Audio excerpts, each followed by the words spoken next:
It's all new. Oh, and it says live. Okay, very good. And there are no people watching. Perfect. Love it. Off to a great start. 0 views. That's what I like. Yeah. I'd like to see it. Like, Like to see it. it's like, but you said it for 7:30, but it's 7:10. It's like, yes, because I used to do the thing where like I would set it for 7 and then would do like 25 minutes of pre-show grab ass, and then like my notifications would get all screwed up. It was just a whole big dumb thing. He can't tell us this stuff until we're live. That's really important to tell us right now. Yes, Yeah, exactly. Exactly. I got the YouTube alert though, so your subscribers are about to get alerted. So that's good. Oh no, they're coming. There's one. No. There's one. For everything, there is a first time, including being early. All right, well, I guess let's just do this proper then. Hey, welcome back to Mike Cybert Radio. I am your host, and welcome for this gathering of Mike and the EarthSparklers. Now, wait a sec. So is it Sparklers or Sparkers? I don't remember. I thought it was which. Sparkles. I'm so I think Sparkles. Sparkles got in there. Yeah. Oh, I fucked it up both Sparklers is ways. kind of cool. Right away. You know, take your pick, really. Or it can be EarthSpark bots, and then we can set things on fire. Oh, there I you go. like that. I love like that that. too. But regardless, we have a deep, rowdy crew here tonight, and we are going to be chatting about Transformers Earthspark. It's the new show on the Paramount Plus and maybe the Nickelodeon, but also probably not. But yeah, so fair warning, we're going to be talking tons of spoilers, tons of opinions, tons of hot takes, and probably the bluest show talking about a children's show you could think of. So content warning for the folks that don't like the swears, but you know why you're here. So my name is Mike. I am your host, and I am joined by a terrific panel of I love throwing these kinds of parties where it's like, you know, you have like a couple different friend groups, and it's always like, what would happen if they combined? So this is kind of like a meeting of the Mike Cybert minds. Let's see. So I don't have an order I'm going to go in. So I think somebody called top billing earlier. So I have to, I introducing first the number one leader stand in all of the land. It's Festive Fala Lala Lita. How you doing? I'm doing great, Mike. How's it hanging? Terrific. Low into the floor. Moving on. You asked. This is getting real bad real quick. I'm gonna take myself to the human resources department. Also asking for top billing, but was summarily denied. One of the most positive folks in the Transformers space out on Twitter.com, sharing all kinds of like cool box art and vintage videos and commercials and just general positivity. It's my dude Joe Bach. Joe Bach? Joe Bach. God, I can't speak tonight. How you doing, Joe? I'm doing all right, Mark. Doing fine. Thank you. Yes, you deserve that. I think I need to drink some more of whatever's in my mysterious thermos here. Mark Schobert's radio podcast. Yeah. Yep. How's the T-Mobile thing going? It's terrific. Oh, hi, Mark. That dude is not me. I get that sometimes too. They're like, I legitimately have people message me, "This you?" No. You think if you thought I was the Transformers guy that I would I fucked that up too. If you thought that I was the T-Mobile guy that I would be doing a podcast for free about Transformers. All right. It's great vodka in this thing again. Yeah, apparently. Wow. Yeah, how dare you not share? Setting us up for failure. There's no proof. We're just here. Continuing with our introductions, the Maven of Mopar joining us again on the Mike Cybert Radio podcast. A chunk of the Aya Squad. This is kind of like a Iacon reunion of sorts. Yeah. Chally, how you doing? Hi, Mike. It's long time no see. I'm doing quite well tonight. Thanks for having me. Absolutely. Thank you for answering the call. Of course. And continuing, you see, you would think I wrote these intros, but I did not. No, I wouldn't think Clearly, so. Clearly. So joining us next is the Tyrese to my Paul Walker, the other half of the Furious Mikes, Two Mikes Too Furious, our upcoming project that maybe I owe you a text message. I'm like, how's next week look for you, or the week after? I don't know. But anyway, the other half of the Two Mikes Too Furious crew, Michael Andrews, how we doing? I'm doing great, Mike. Thanks for having me. Excited to be here with my new TF BFFs. Yeah, celebrating friendship. I love it. And finally, rounding out our panel and kind of like completing the other component of the Icon reunion of sorts. It's the Eggman himself making his Mike Cybert Radio debut. Give it up for General Techno. Hey, how's it going, everyone? Beautiful. Looking very festive there. Well, yeah, it's December. This is the month where I get to wear a Christmas hat until the 25th, at least. Heck yeah. I say wear it At year least. round. Who's stopping you? Heck yeah. Come on. Own it. Just own it. So my buddy Nick, Tyrese best quote ever is left cheek, left cheek. I mean, 100%. I'm not gonna. I can't 100. disagree with that. Yeah. So if you are hanging out with us here live on YouTube, the chat is open. Please be nice. Don't call me a fat troll. That's really mean, and it makes me sad and makes me not want to do live streams anymore. So I've apologized several times, Mike. I don't think you need to keep bringing it up. It was so many. It was like the same guy from like 3 different accounts following me on 3 different streams. It was like a whole goddamn thing. I don't want to talk about it right now. But anyway, but anyway, be nice in the chat and be nice to my friends. How about that? So the topic of the evening is Transformers Earthspark, obviously the most current Transformers series, and for some of us it's kind of a return of sorts to Transformers shows. Some of us have been kind of away from the fandom for a while. Some of us are deeply entrenched. But the thing that I think I kind of want to start with, well, actually, no, I want to start with a couple different things. The thing that I always try to figure out when I do these types of review shows, the question that I always seem to ask myself and try to answer for the audience is, who is this for? And I'd love to get y'all's insight on that, but like I want to tell a little bit of a story about like kind of like what the show ended up kind of meaning to me accidentally. Like, I had no expectations of this show whatsoever. It wasn't even really on my radar. Like, it's a Transformers kids show. That there isn't anything here from me. But what I have learned from mistakes in the past, when me and Michael Andrews are going to get into TFA real soon, I decided to pass on Transformers Animated at the time because I wasn't vibing with the animation style, with the aesthetic, and I had just decided it was not for me.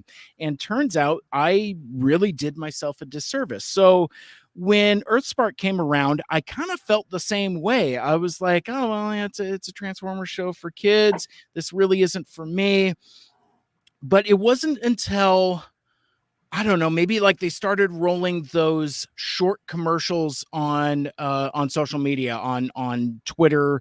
I think it was mostly Twitter. I don't know if I saw them anywhere else, but like when you started seeing more and more of what the show actually is, it's like, oh, this might be something. And so I kind of watched it without expectations and was just completely blown away. And we'll talk about that more as we go. But the thing that I guess I want to start with going around in our panel is, one, what were kind of your expectations for this show going into it, and who is this show for? Like kind of like a two-parter type of question, because looking at our panel, I don't think any of us are literally in the target audience. I don't know if this show is for us, but we all seem to like it quite a lot. So well, speak for yourself. They put a Lita one in there and they said, Lita, this one's for you. That is true. He's a badass in it too. That is true, and I think actually you were one of the first people to share screenshots and be very enthusiastic about it. And so actually, Lita, why don't we start with you? So what were your kind of expectations for going into EarthSpark? Like, was it something on your radar? Is it something that you were excited for? And then as we go around the horn, we'll kind of try to figure out who this is for. I mean, I see a promo with Alita and I bark like a dog. So as soon as I saw that, I was like, I'm in. The show has my attention. Speak more. So it was funny, those first few promos, because not to get too in the trenches here, but it's like I work in Hollywood, I work in television. So I have production schedules and stuff I can see on the back end. So I did know that there was going to be a Transformers animated show coming around the pike sometime 2020, later 2020. So it was like on my radar already. But I didn't anticipate it to be something that I would be looking that much forward to, because, we're coming off of the War for Cybertron Netflix series, very much adult orientated. So immediately my mind saw Paramount Paramount Plus rather. And I was like, okay, so this is going to be a kid's show because they're not going to do back-to-back adults. And I was kind of worried it was going to trend way into the Rescue Bot era of kids television. But surprisingly, as I watched the series, I realized it's a really nice kind of amalgamation of a Transformers Prime vibe with flecks of Cyberverse and Rescue Bots in there. So it's really wide-spanning in terms of the audience and target audience while still being children. They're kind of going the old school, I would say, Pixar route, where it's it's going to appeal to the adults and the parents who are watching it with their kids. And it's going to appeal for the adult audience that grew up with these characters and continue to consume the product. Mm-hmm. Absolutely. I agree. Totally agree. No, I think that is a terrific opening salvo. Did anybody else what was kind of the temperature of what you felt like following the original reveals after San Diego Comic-Con, like in the summertime? Because for me, at least, just speaking for myself, that was when they released a 2.5 minute. It was supposed to be a trailer, but really it was just it's an entire scene of the show, and it's where they go down into the cave, and it kind of ends with Thrash and Twitch being born, and it didn't really do anything for me. I'm just okay, this is a thing that's going to happen. So Joe, what kind of being more on the G1er spectrum, what was kind of your I don't know, kind of your expectations, what you thought you were going to get out of the show, and then kind of how you felt after we started seeing that initial first push? I think my experience with this goes back to about February, March. I was looking at my timeline recently, and I was sharing screenshots of those original, that little sizzle reel that they gave us right at the beginning, where I screenshotted that long Optimus face. I screenshotted some other things too, and had a lot of feedback. I screenshotted the Autobot signal inside the Ghost insignia when we were all like, "What is that?" And we were all trying to close up these really grainy footage shots, and you can see an Autobot face in there, but people thought Quintessons might be involved because of the face that was over the Autobot symbol. So I was sharing that stuff and getting a lot of feedback. And I kind of liked that they were going with the Red Optimus. I kind of liked what I was seeing with some of the other characters, but I was encountering some negative comments too. I was looking at my comments on this. People were like, "Oh man, is this going to be a stylized take like how animated was?" Because of the way that that angle that we had Optimus's face on it was. I was feeling positive about it. I wanted to see more. I was intrigued. But I did notice some feedback that wasn't exactly as positive.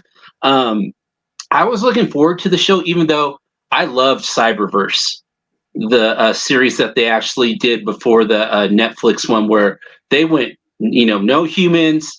Here's a shit ton of Transformers on one side and a bunch on the other, and they gave us some really good stories. They gave you all the characters that if you're someone who kind of leans G1-ish, you were really into it. So part of me was looking forward to this, but part of me was also like, I don't know if this will be as good as the last one.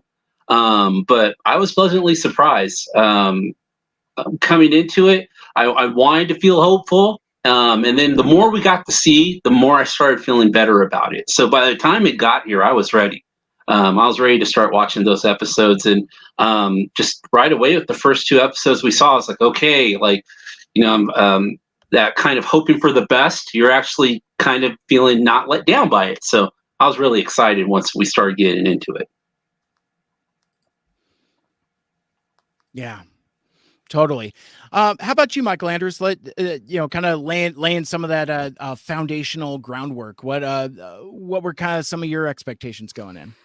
Yeah, well, it's kind of interesting what people have said so far is that it sort of filled the void of Cyberverse. For me, it filled the void of Prime. Like that's what I was really hoping for from it. I saw some of the early animation. I was like, this is Prime. We got some rounded edges. We got some cool silhouettes.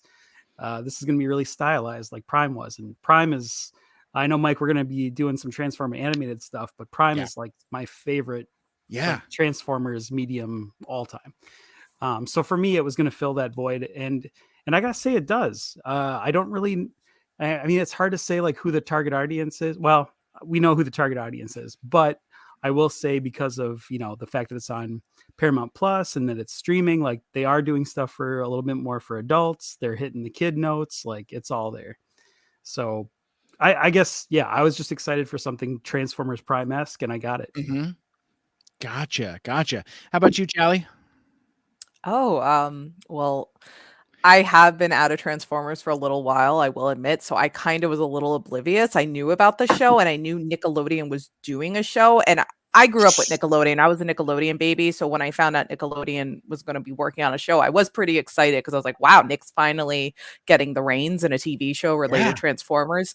But because I was in and out of Transformers, I didn't pay much attention until I saw like one of the teaser trailers where people were complaining about how which is the red one, the red kid, is it Optimus. Twitch or Thresh? Not Optimus. Is it Twitch, the little drone? That's Twitch. I'm so bad at remembering names. Yeah, it's fine. There was that teaser where like it's she, right? For Twitch? Yeah.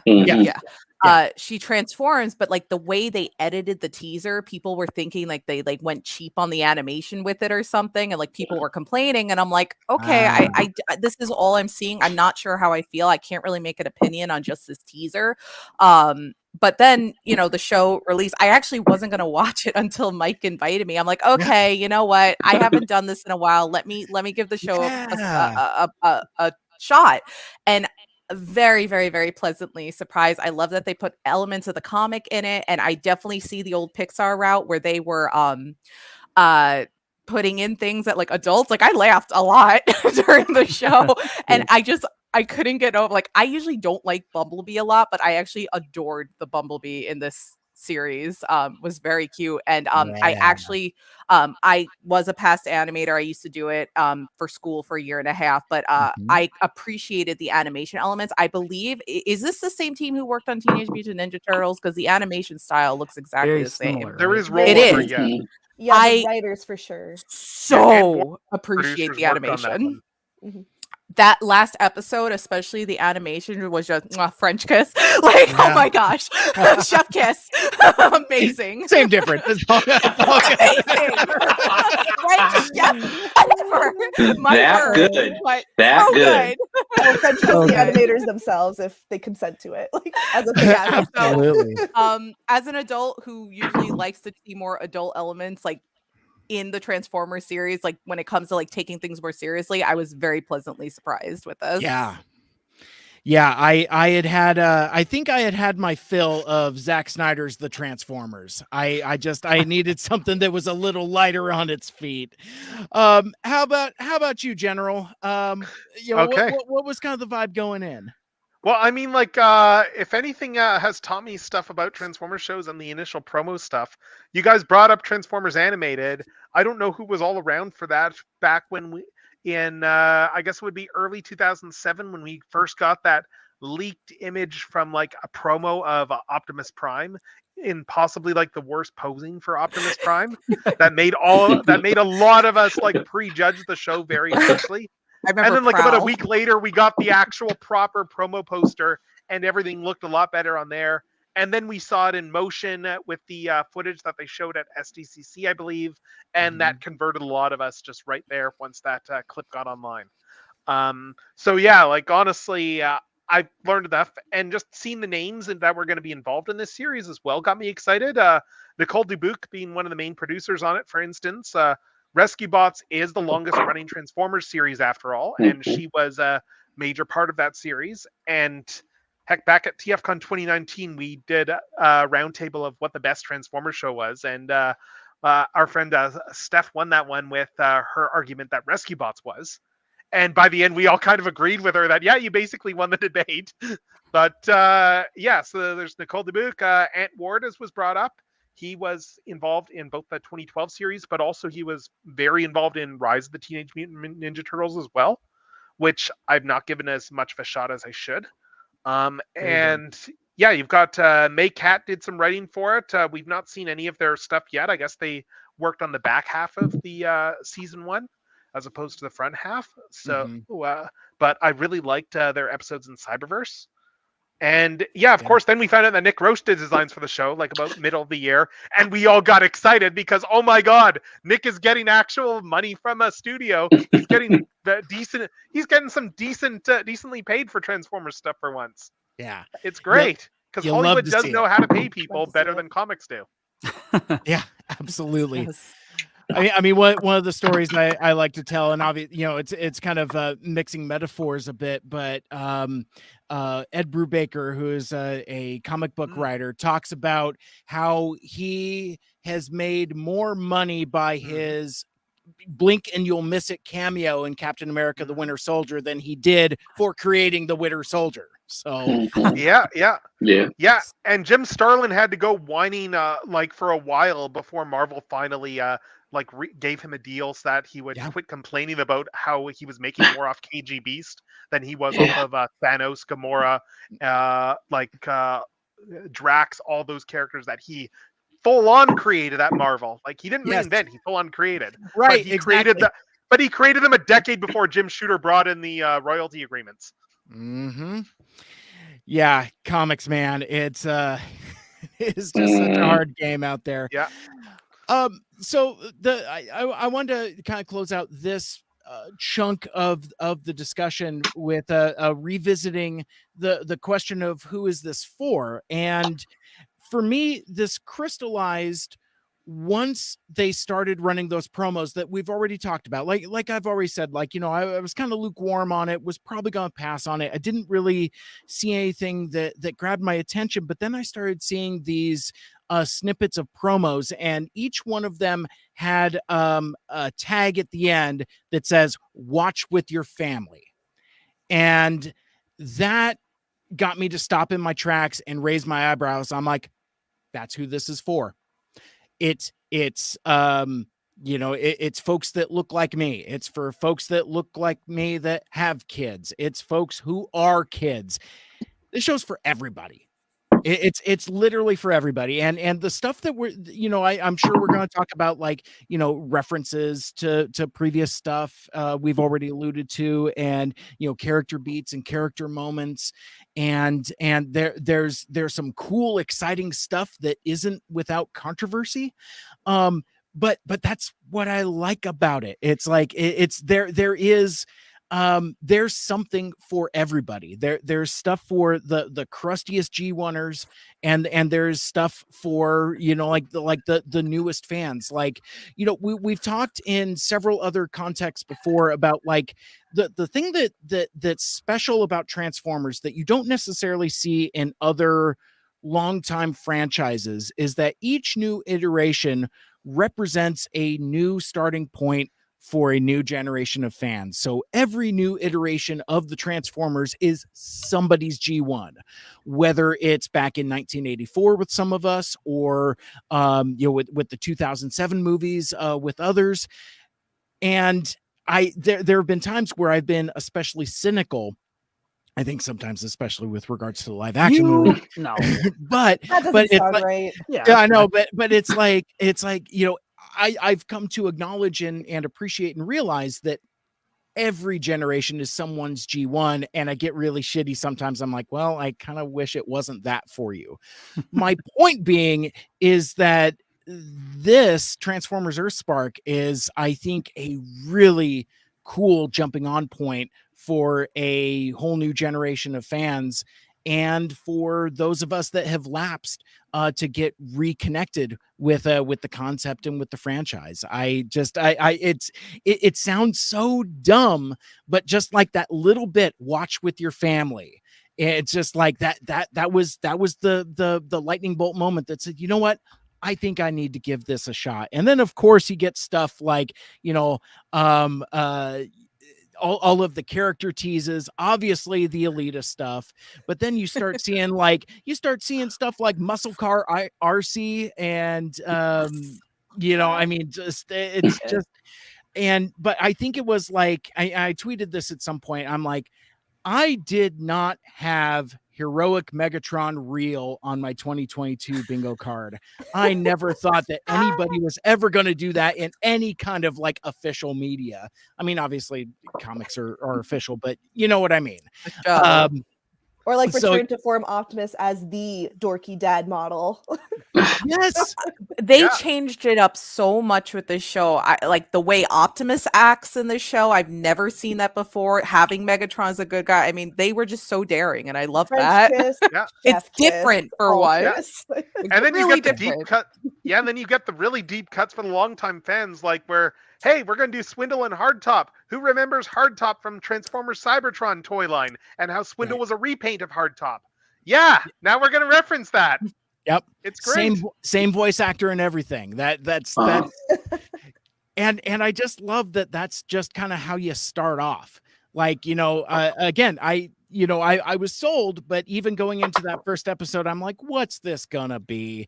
And then it just starts off with this really cool action sequence, and you start seeing like pink energon cubes. I mean, when was the last time we saw pink energon cubes? Just stuff like that. It's like it really starts off with a bang. So I guess then I don't know. I guess I'll bring up some notes and we'll just kind of like go through some of the episodes and just kind of like talk about the characters as we meet them, and we'll just kind of go from there. So I guess I have the TF wiki up also, and I'm sure I'll refer to this cheater. Yeah, you can use it mentally like the rest of us. You've never seen the show. Well, not one of us. That's a fake fan.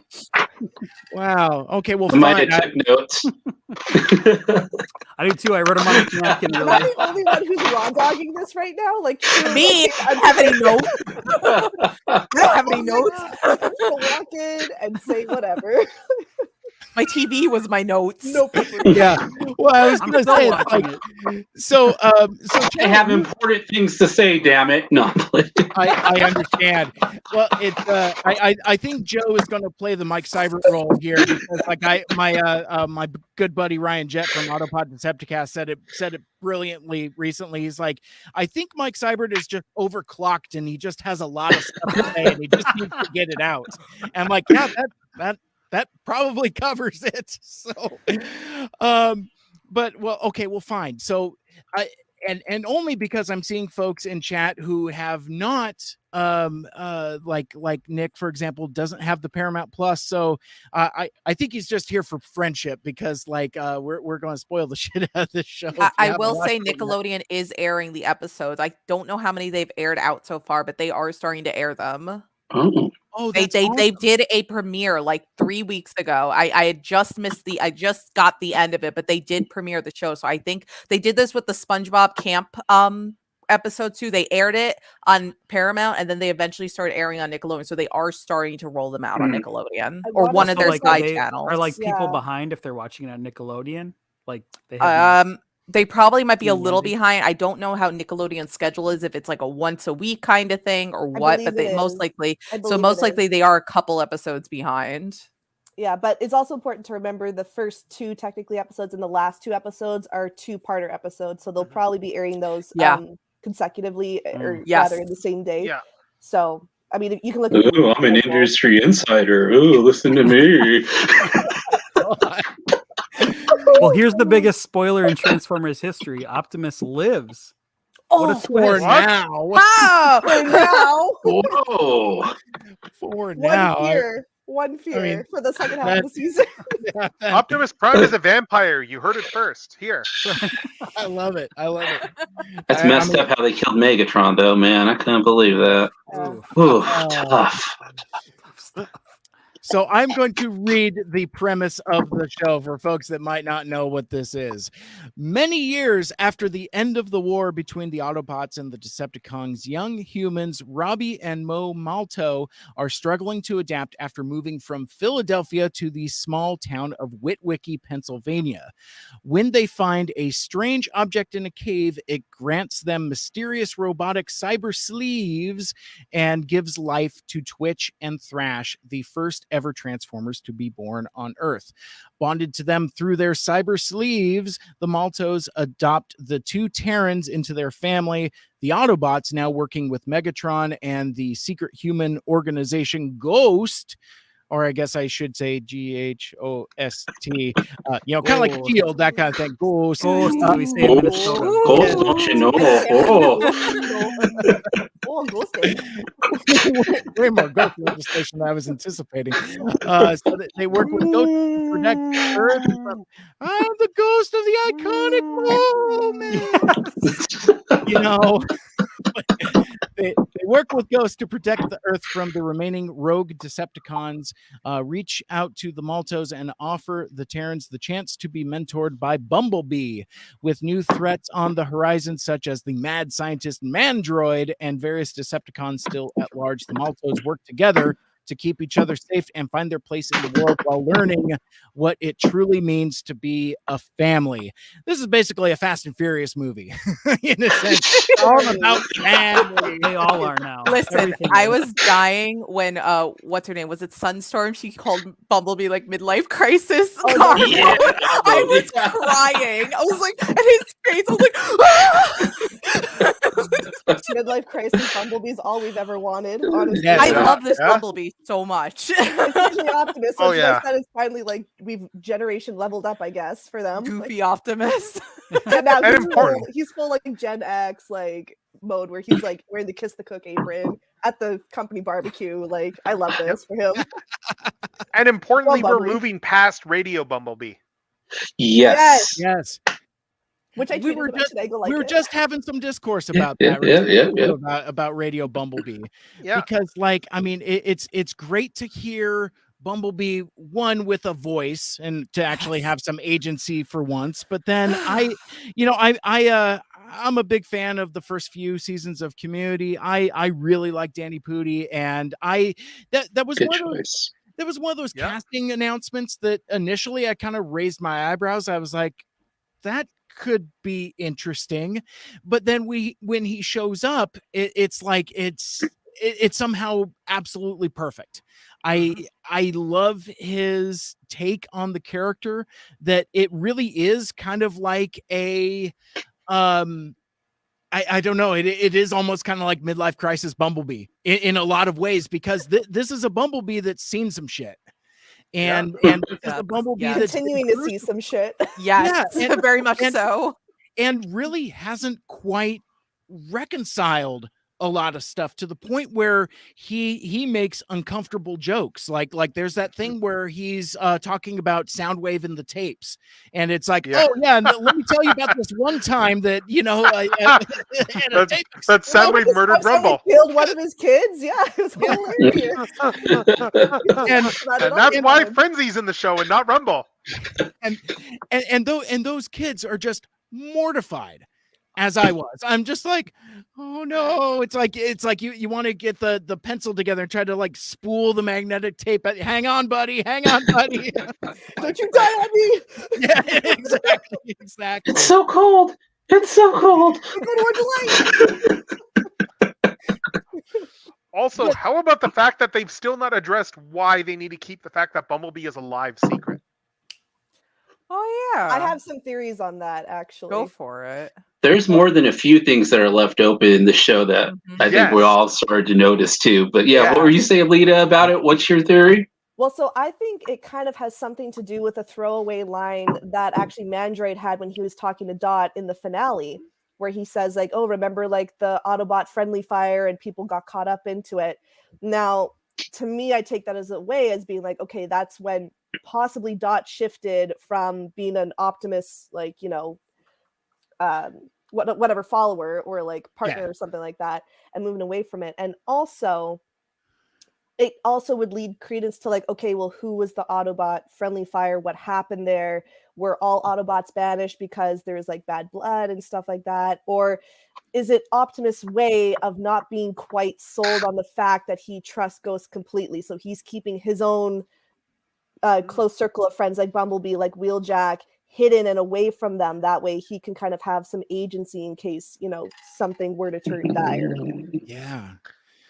I love it. And that's one of the cool things too. It's like, I'm not a writer. I don't write fic, but I've acquainted myself with a lot of imaginative friends. And the thing that I've noticed from talking to folks that write and participate in fic is that like my imagination is a little more open. That I used to just kind of like take things as it came to me.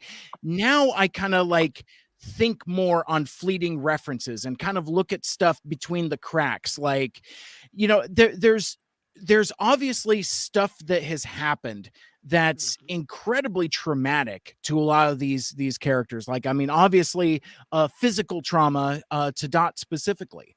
And even aside from that, there was obviously some drastic falling out somewhere along the way. Even to the point where when the events of the show kick off, it is a reunion of sorts. And it seems like she hasn't had interactions with the Transformers for quite some time. When she picks up with Optimus, it's very frosty at first. And obviously when she picks up with Megatron again, I mean, it's obviously different, but it's still, there's been separation. There's been time away. And I don't know if I would have looked at those things as anything other than face value, more than a couple few years ago, if that makes sense. It also might be something that they could have hinted to as terms of like the first episode. Like, remember how the dad's doing that like flashback? We get like the G1 like callbacks and it's brilliant and everything. So while we're fanboying, fangirling, which A+, there's again this like throwaway kind of thing where the dad is obviously retelling the story, so there's not a lot of detail, that Bumblebee was left behind on Cybertron, somehow rejoined them. The space, and I can't remember the order exactly, so someone correct me if I'm wrong, but I believe it was like Bumblebee was on Cybertron, the bridge is destroyed or some sort, Bumblebee is magically there. So in my mind, I also kind of take that with being like, just reading between the lines, as you mentioned, Mike, like, is it possible the space bridge wasn't completely destroyed and that's what they're hiding? Yeah. I think one thing though that you bring up with regards to Bumblebee, that whatever he did, it can't necessarily be like that public knowledge if it is some sort of war crimes, if only because there is no way that Alex would be like a massive Bumblebee fanboy who rivals. There's a lot of Bumblebee merch for someone that committed a war crime. Oh, yeah, exactly. His wife would have shut him down like within like hours. But you don't think there's going to be some kind of drama with that he's such a big Bumblebee mark that something's not coming down the pike to surprise him eventually about that? That's kind of like what I took it. That's what I took it as. Something I just wanted to put in really quickly. It was a throwaway line towards the end of it. But Prime had said to Megatron, we've been working with the humans for 30 years. And then he goes, you for about 15. Yes. So we're about 15 years out from when Megatron had switched over. So we've got a long space of time. So like Mike was saying, there's been some time between Dot, interacting with the Transformers and things being where that war was, like at the Battle of the Bay and the Battle of San Francisco, like they were talking about. Yes. We've got some space between that now. Yes, I have my theories on that myself. So that we're talking about Bumblebee still. So I love it, and it's fascinating. Even in these early conversations we're having, how much rich depth there is in this children's show. Mhm. You know what I mean? It's like, I mean, this already has more deep lore than it really has any right to. Which, I mean, getting back to the whole perspective of like, who is this for? This is for everybody, because like all the stuff that we're talking about is all the stuff that we see, in between the cracks. But like kids watching this show, there's plenty for them, and it's not overly complicated. It's bright, it's colorful, it's fun, it's action packed, and it reminds me, I mean, I hate that everything for me always seems to go back to the Transformers the movie, but it always seems to go back to the Transformers the movie with me. And like, I engaged with that movie when I was 7 years old. And then I engaged with it when I was 37 years old and had depth of experience. And when you have stories that are written from a more mature standpoint, they're rewarding to go back to. That's why season 3 is kind of fun of G1. I mean, that's the whole thing with TFP. That's why folks like Prime so much, because like, they probably saw it when they were a kid and then went back to it as an adult and said, holy smokes, there's a lot more here than I saw initially. That And meets the eye.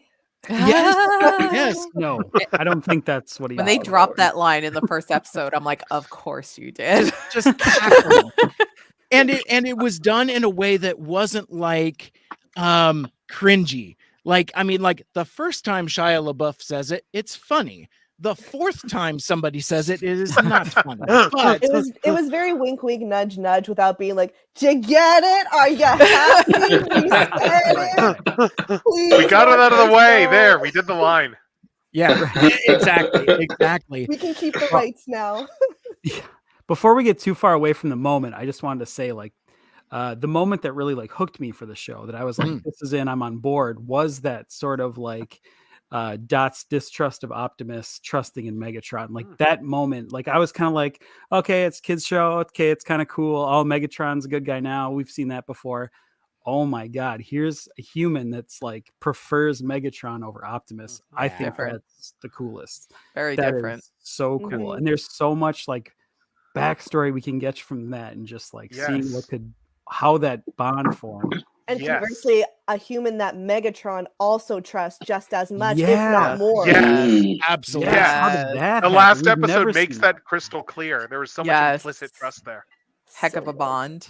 I'm The convinced live, that laugh, love photo truly got Oh, me. Yeah. I got printed out on like my daily Adorable. affirmation wall.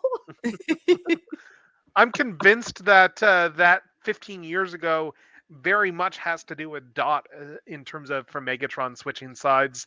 And I am really, really crossing my fingers that at some point later on in season 1, we get a flashback episode which shows just why Dot and Megatron are so tight and why Megatron switched sides.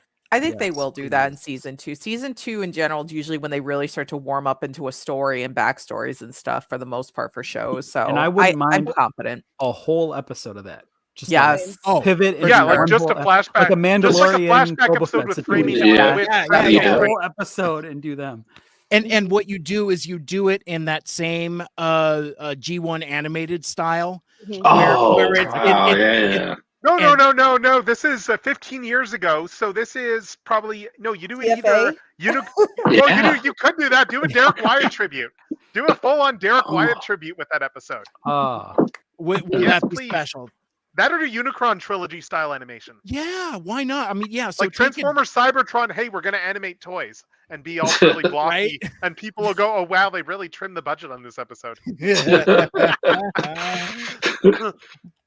So before we get further into like the Transformers characters, because we've talked about, obviously we've talked about several of the individual Transformers so far, but we haven't talked. Uh, I'm too busy watching the chat. How do you guys have time to chat? It's amazing. Yes, 6 seasons in a movie for sure.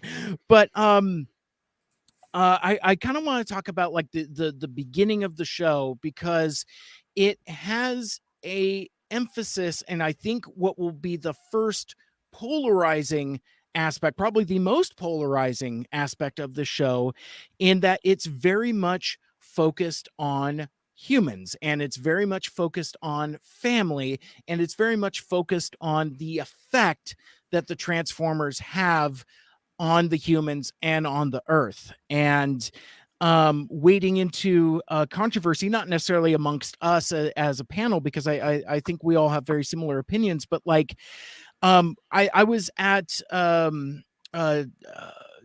Chicago recently, and part of the podcaster roundtable, and like the perspective of humans came up briefly, because like we were talking about EarthSpark or something. I don't remember the context. It was just kind of like a fleeting reference, but I just kind of like asked as a just kind of like a random poll. I'm like, who likes humans in Transformers? Dead silence. It's like, who thinks there shouldn't be humans in Transformers? And people are like, now granted, I will also say that the majority of the crowd are folks that kind of look like me. So, but then we also have a series that's exclusively Cybertronians, aka the Netflix War for Cybertron series, and everybody shat on that. So, at one point it's like you're not going to please everybody, clearly, because even when you get what you want, you still don't like it. Yes, they need humans. People don't know it, but they need humans. They need the foil. It's as clear as that. How can you justify the alt modes if you don't have any humans involved? What is this, the Cars universe? I love it. I love it. That's amazing. And so again, we're already vibing, but it's like, I mean, that crystallizes the thing that I've landed on, but then also want to try to impart to the audience, because like, I think you need humans for a number of reasons. I mean, obviously, the reasons we just mentioned, but you also need something for a scope and scale. So it's like, when you see that first scene in the 2007 movie where Optimus reveals himself to Sam and Michaela and all of the other Autobots come in, if you don't have that truck that is now a robot towering over real actors, it doesn't mean anything. Like, I was we were just reviewing Thief in the Night, one of the season 3 episodes, the Carbamia episode. But anyway, it showcases like Metroplex fighting Trypticon, and it's just like there's like no scale. It's like, if you have like Titan-sized Transformers wrestling around, there should be like some kind of like scale or consequence or something. And one of the failings of that episode is that there just isn't, and I think you need humans to reflect the humanity of the Transformers. It's like, Lita, you were talking about the War for Cybertron series, and I feel like stories that are removed from a human organic element kind of misses the point. And I liked that early on in EarthSpark, it's very much the story about the Malto family and them trying to adjust to a new place, and who hasn't been kids that's moved and had all of those awkward feelings. I mean, that stirred up a bunch of stuff in me that I hadn't thought about in a very long time. But so and it's very much about them. Oh yeah, and there's Transformers in it. Right. So and I think just to jump in there, but it's like I feel like you're really circling the periphery of what my point was going to be, and that's, we need foil, but more importantly, again, if we're thinking of who the show is for, it's for families, it's for kids. Kids are not going to identify 9 times out of 10 with a robot that is millions of years older than them, a car, and maybe some kids. I don't know. I don't want to generalize here, but And that you know has what I mean? heavy PTSD. Yeah, it's My like, father was a car. How dare you? he wasn't, but it's like you very much need to have that human and that childlike narrative lens that you can look through easily, because now it's like, you know, children are watching this and it's like, yeah, I remember when I moved to nowhere and my parents got this new job and I didn't know anyone, but man, would it have been awesome to have a robot BFF like to help me out through these tough times. Like, you know, you really need to also think of it in terms of like, you're not just approaching it from the lens of I'm a whatever something adult, I'm also a child, and it's very easier for a child to like see the story and relate to the story through another child's eyes. Right. Plus, without humans, you don't get scenes like in episode 9, was it? That amazing action sequence, which is going to go down as, if it hasn't already, has gone as one of the best Transformers action sequences of all time. Get the And Paramount that is Plus awesome. subscription When just for that everybody is scene. saying that, like, you know you've got it. Yeah, you know you've tapped into something special when the fandom at large rallies around a moment and says that's something. It's like that. I remember "Woo, that's what it when came the here for, opening it's what credits it for is." that one came up and I saw how many storyboarders were on that episode, I was like, oh, interesting. And then I saw that scene and it's like, and that is why there's so many storyboarders on that episode. Yeah. Someone was probably just boarding that sequence. Yeah. Has anything conveyed how dangerous it would be to be a human in the middle of a battle, like right in front of you with Transformers? I know the movies have done things like that, but some of the damage in the movies was just so outrageous that it was kind of, you can lose it in that. But in that I'd say episode, though, Yeah, yeah, I mean, Dark of the Moon, Dark yeah. of the Moon, the Chicago siege, I thought was horrifying. I think Horrifying there's a still to scene this in day. there's a scene in Darkness Rising from Transformers Prime, the opening 5-parter, which does evoke that as well, with the kids being caught in the middle of an Autobot Decepticon fight. I still think that this one did it the best, because those other ones you remember, but this one seems like it's going to stick with you, though. Like how Dot's running to get the kids, how Dot gets her and Alex together, Yes. how you're like, oh, damn, are they going to get out of this? I mean, you know they're going to, but that you can actually news think crew that for a little filming bit. Yeah, And it Skywarp was has a just done brain. really well. Yeah. Skywarp has It's a brain who's scary. using powers tactically during the whole scene as well. Very Yeah. much so. Yeah.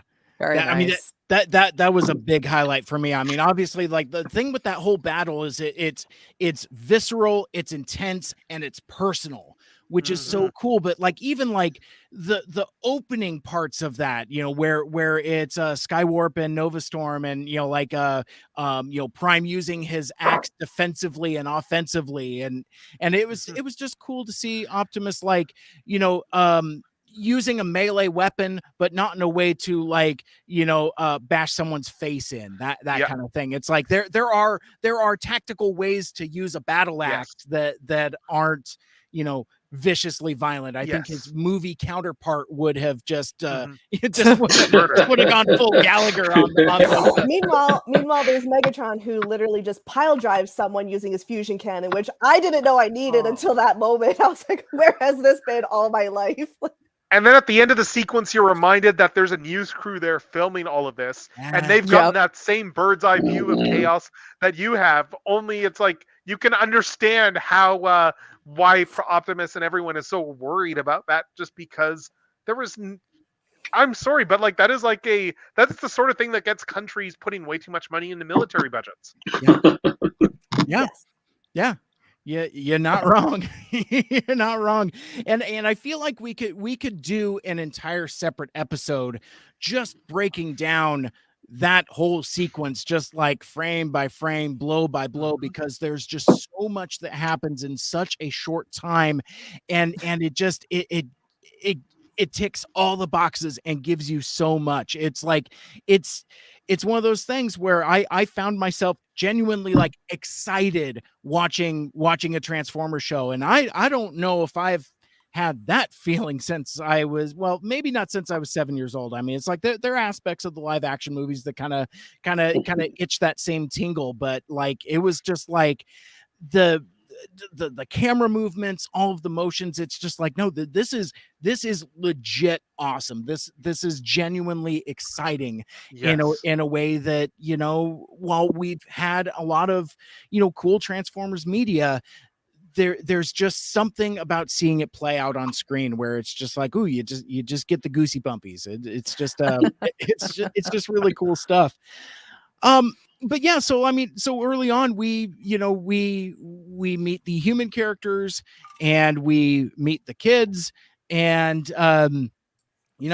kid characters are generally pretty annoying, and I think that they do a good job of setting up both Robbie and Mo as pretty annoying human characters right off the bat, which I don't say that disparagingly, because I think they're kind of meant to grow on you. Because I mean, I don't know if you guys had the same experience, but that was it's like, as they're growing and going through their trials and tribulations, I found myself throwing in with them way more than because I mean, Robbie comes across as very, very petulant, and Mo comes across as very irritating, because I mean, we've all had younger siblings at some point that want to hang out with us and are generally very annoying. But like, I appreciate the amount of character development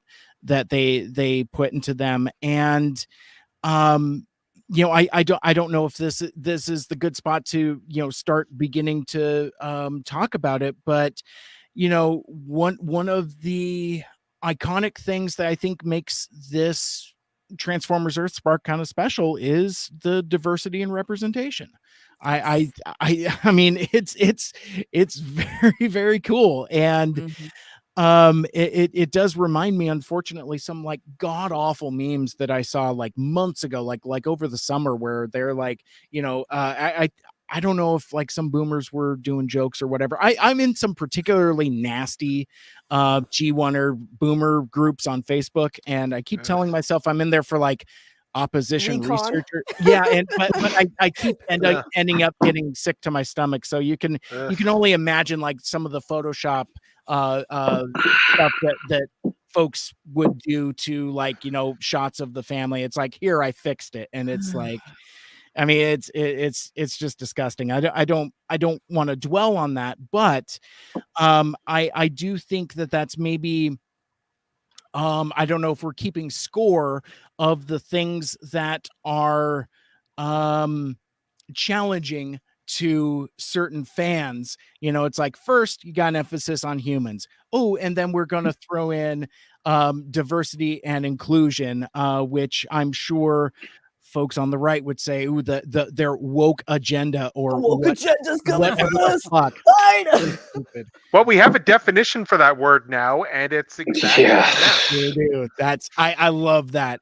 You know what? I think now is good a time as any for me to take a sip of my beverage that I specifically take a breath, Mike. Take a breath. Oh no, it's one breath, ladies and gentlemen, for an hour. That's funny.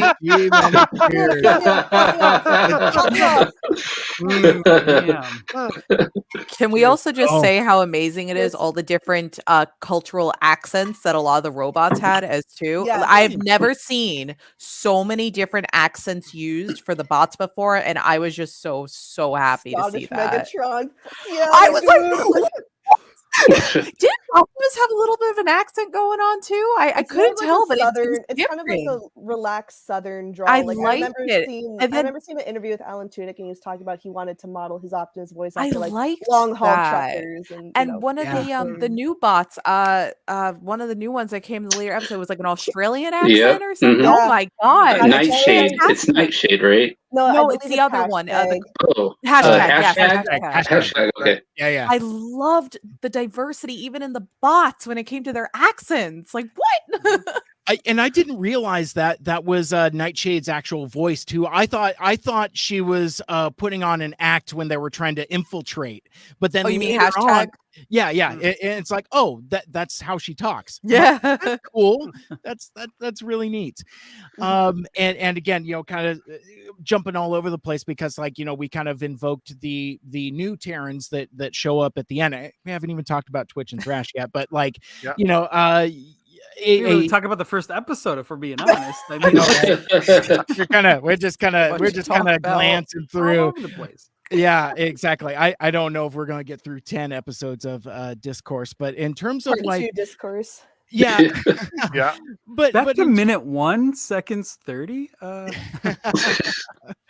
But in terms of diversity and representation, I mean, it's I saw this making the rounds headlines, and not always in the most positive of context, but again, you have a transformer that now identifies as non-binary and uses they them pronouns, and I just think that's it was there the whole time, and it's just it I don't know, it takes too long.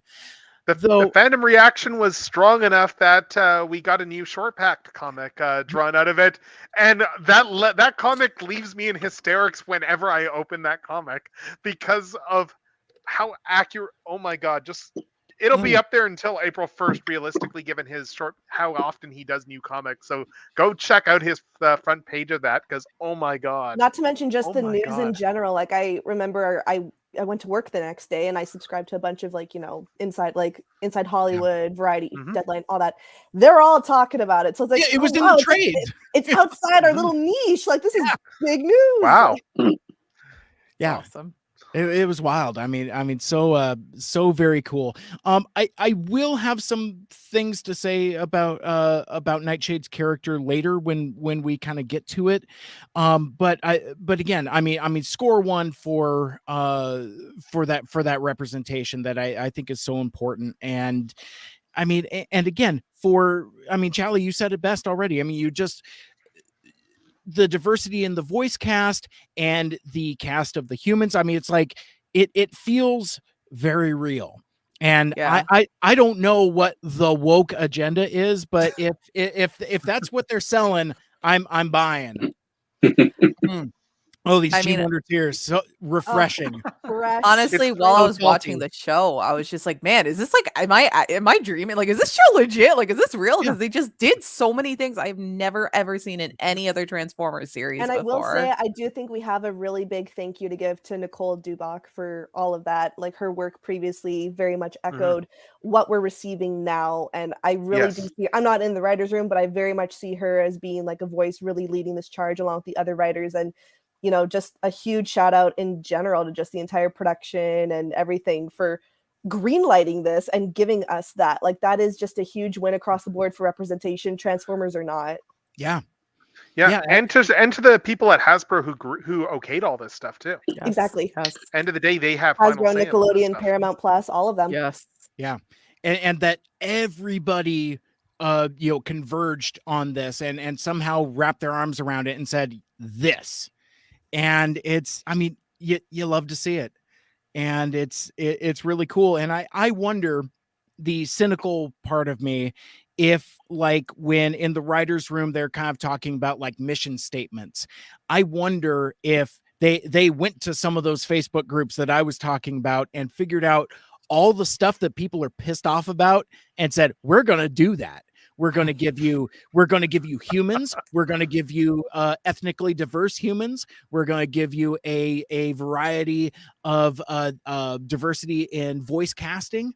And you know what? We're gonna throw in a Transformer that identifies as non-binary also. I wonder, because we talked about Maycat briefly earlier, and kind of their influence on latter-day media. I mean, their handprints are all over that last third of War for Cybertron Kingdom, which is great. I mean, one of the high. Yeah, I was gonna say, have you picked up the art book for that at all yet? Because there was just reading the art book, it is clear just how much of their fingerprints are all over that. Because it's just Thank you, all the different specific cited references to wanting to get like Beast Wars characters doing certain stuff. Exactly, and that's what I was going to reference here. I wonder where the line is and how far the envelope can be pushed in terms of, at the end of the day, this is still a children's show for children. I have a couple tethers to conservative media, and the thing that those assholes love to throw around is everyone's a groomer. And it is just the slur du jour, and it fucking sucks. But slur. So yeah, of course, but yeah, that does make me worry if how far the envelope does get pushed, like in terms of like further gender identity, sexual identity, that kind of stuff. It's even roles, Mike. I don't know if anybody's noticed this, but have you noticed that the person with the most heroic poses in this show is Dot? Yeah. Dot always looks like a goddamn action hero in the show when they show her. She does lots of different poses. It's subtle. It's not like they're trying to bash you over the head with it, but they're showing this is normal. Look at this woman kick ass. Look at this woman kind of stand in a certain way. Look at this woman with her gun. And it's not like, oh, look, it's a woman doing it. She's the rock star on the show right here. She's the one who kicks ass. This is how she's posed. We love an active female character. We love to see that. Oh, you want to talk about representation stuff too? What about even the fact where we got the reveal in the last episode that she actually is an amputee as well? Yes. Like she has that war injury, and you have Mandroid who is basically using that as like the sympathetic bit of his sob story, and her response to that is, and I'm part Filipino. My grandmother was half Filipino, and knowing that Alex is saying Lolo and things like that, Alex is like bringing in. I don't want to call him Tagalog. I don't know that for sure. I don't know where they're going with it, but just some of the stuff, like his accent, the way he talks about his grandparents, the way he's trying to pass down the tradition to the kids. I don't know where I've seen that before, to tell you the truth, in media. I don't think we have seen that much at all, to tell you the truth. And it's just like, it's refreshing. And it's not like he wasn't like talking with a really thick accent, and he wasn't talking about, oh, my grandfather back in Manila, or you know what I mean? Something like that. Yeah. It was just like, hey, this is part of the show. This is his background. He's trying to pass down some stuff to his kids. And it's just like, that's there. It's like I grew up in a really diverse area in California, and just seeing the different things that they're showing with the different characters, and they're not like hit you over the head with it. This is the way it is. They're just making it seem like it's normal. It's really refreshing.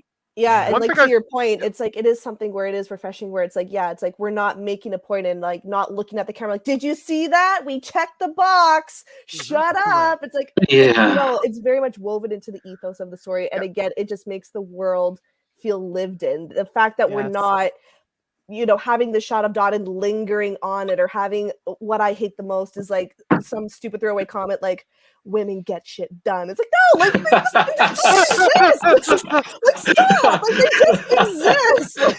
Thinking of The Boys season 2 now. Like, exactly. Like I'm very much like, like, that's why I love Alita, very, strong. But even with her paired up against Optimus and paired up against Megatron, we're not focusing on, well, she's like the female robot. Oh, look, she's a leader. Are you happy now? It's like, she just is.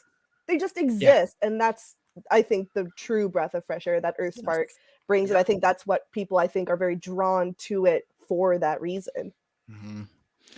I appreciate the casual confidence that the show just throws in there. Like all of the references are so subtle. Like even like Techno, you were talking earlier when Dot reveals her injury. It's not like there isn't like a strong music cue, or it's like dun dun dun. It's just like she just casually tucks up the her pant leg, and you just see her prosthesis. And earlier in the they showed it. They very nonchalantly. She just wearing shorts.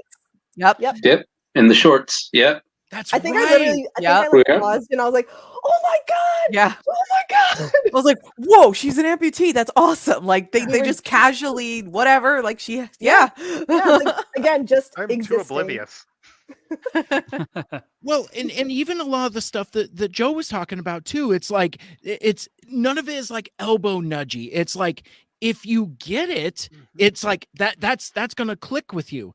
Whereas like there were so many of like the cultural references that shot right over my head.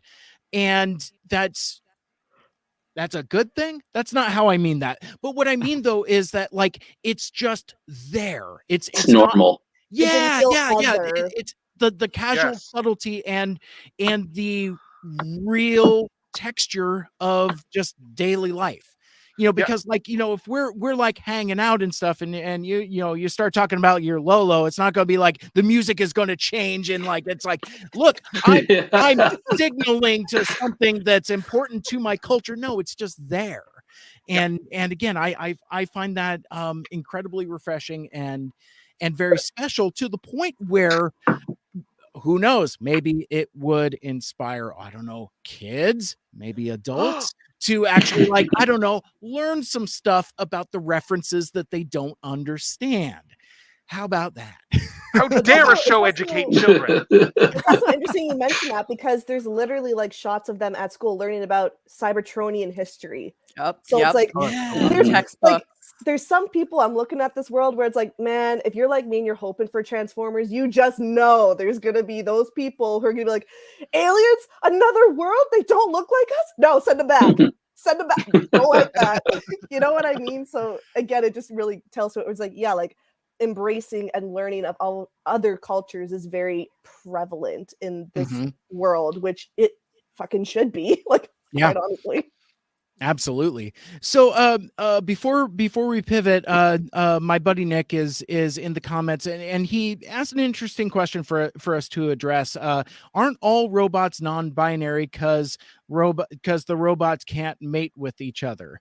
And I don't know. And this kind of gets into a interesting conversation dynamic about, I don't know, gender studies and the Transformers, because obviously there are many different viewpoints. Yeah. I guess I kind of take the more lost light perspective of that, you know, your gender identity is a part of, you know, kind of how you present yourself. Like, I mean, again, there's that you know, the iconic scene where Anode is talking to the bartender and it's just like, well, hey, wait a sec, didn't you used to be a he? Well, yeah. It's like, well, oh, I'm a she now, and Lug too. You know, it just feels right. It's also very much sorry to cut you off there, but it's also very much a thing to note that gender and sexual orientation are two completely separate things. So in this case, we're talking about a gender identity. We don't know sexual orientation, and you know, maybe we will, maybe we won't. My guess is we won't. It's a kid show, and honestly, you know, the fanfic writers will take it from there. Yeah. So if we're talking like gender and like, you know, gender orientation and stuff, it is notably different that sex and sexual orientation doesn't really play a part in your gender identity in terms of like how you represent yourself. Or I think how Nightshade explained it in the show is perfect. Yep. You really don't need it. You don't need to go any deeper than that. It's understood. You get what that character is saying and why they feel like how they feel. And I think they did it just right. Right again, there with that, to tell you the truth. Simple. We had a moment of Optimus acknowledging, and we move on. We're not lingering on it again because it's 2022. It's a very normal fucking thing. You know? Wasn't it so nice that it was like they're they them, and it's just like, all right, it's like, whatever. Let's go. Wrapping up the show here. Next, come on. I will say, I thought the moment there with Nightshade and Optimus was well handled, purely because it does remind me watching that oh yes, this is a cartoon that is being made for children who may not necessarily have been introduced to this concept before, and someone needs to introduce children to these concepts, because otherwise, if you have no knowledge of an idea, then you don't necessarily know how to express yourself properly. And knowing that is a valid thing that exists will then potentially get people to go, oh yeah, It's the whole Newspeak thing of from like 1984 there, where if you destroy the ways of people to reference an idea, then you can effectively somewhat kill the idea if they don't know It's how to also express it. children are growing up in a media and in a digital age and Yes. stuff. So I have no doubt in my mind that they've already been in one way or another have seen this programming or have seen this representation in other forms. And what's really great about that is that this is being done in a very healthy, normal way. That's, Yes. as you mentioned, and as you touched on, very with the child mind in mind. Yeah. Which I think is good for everybody.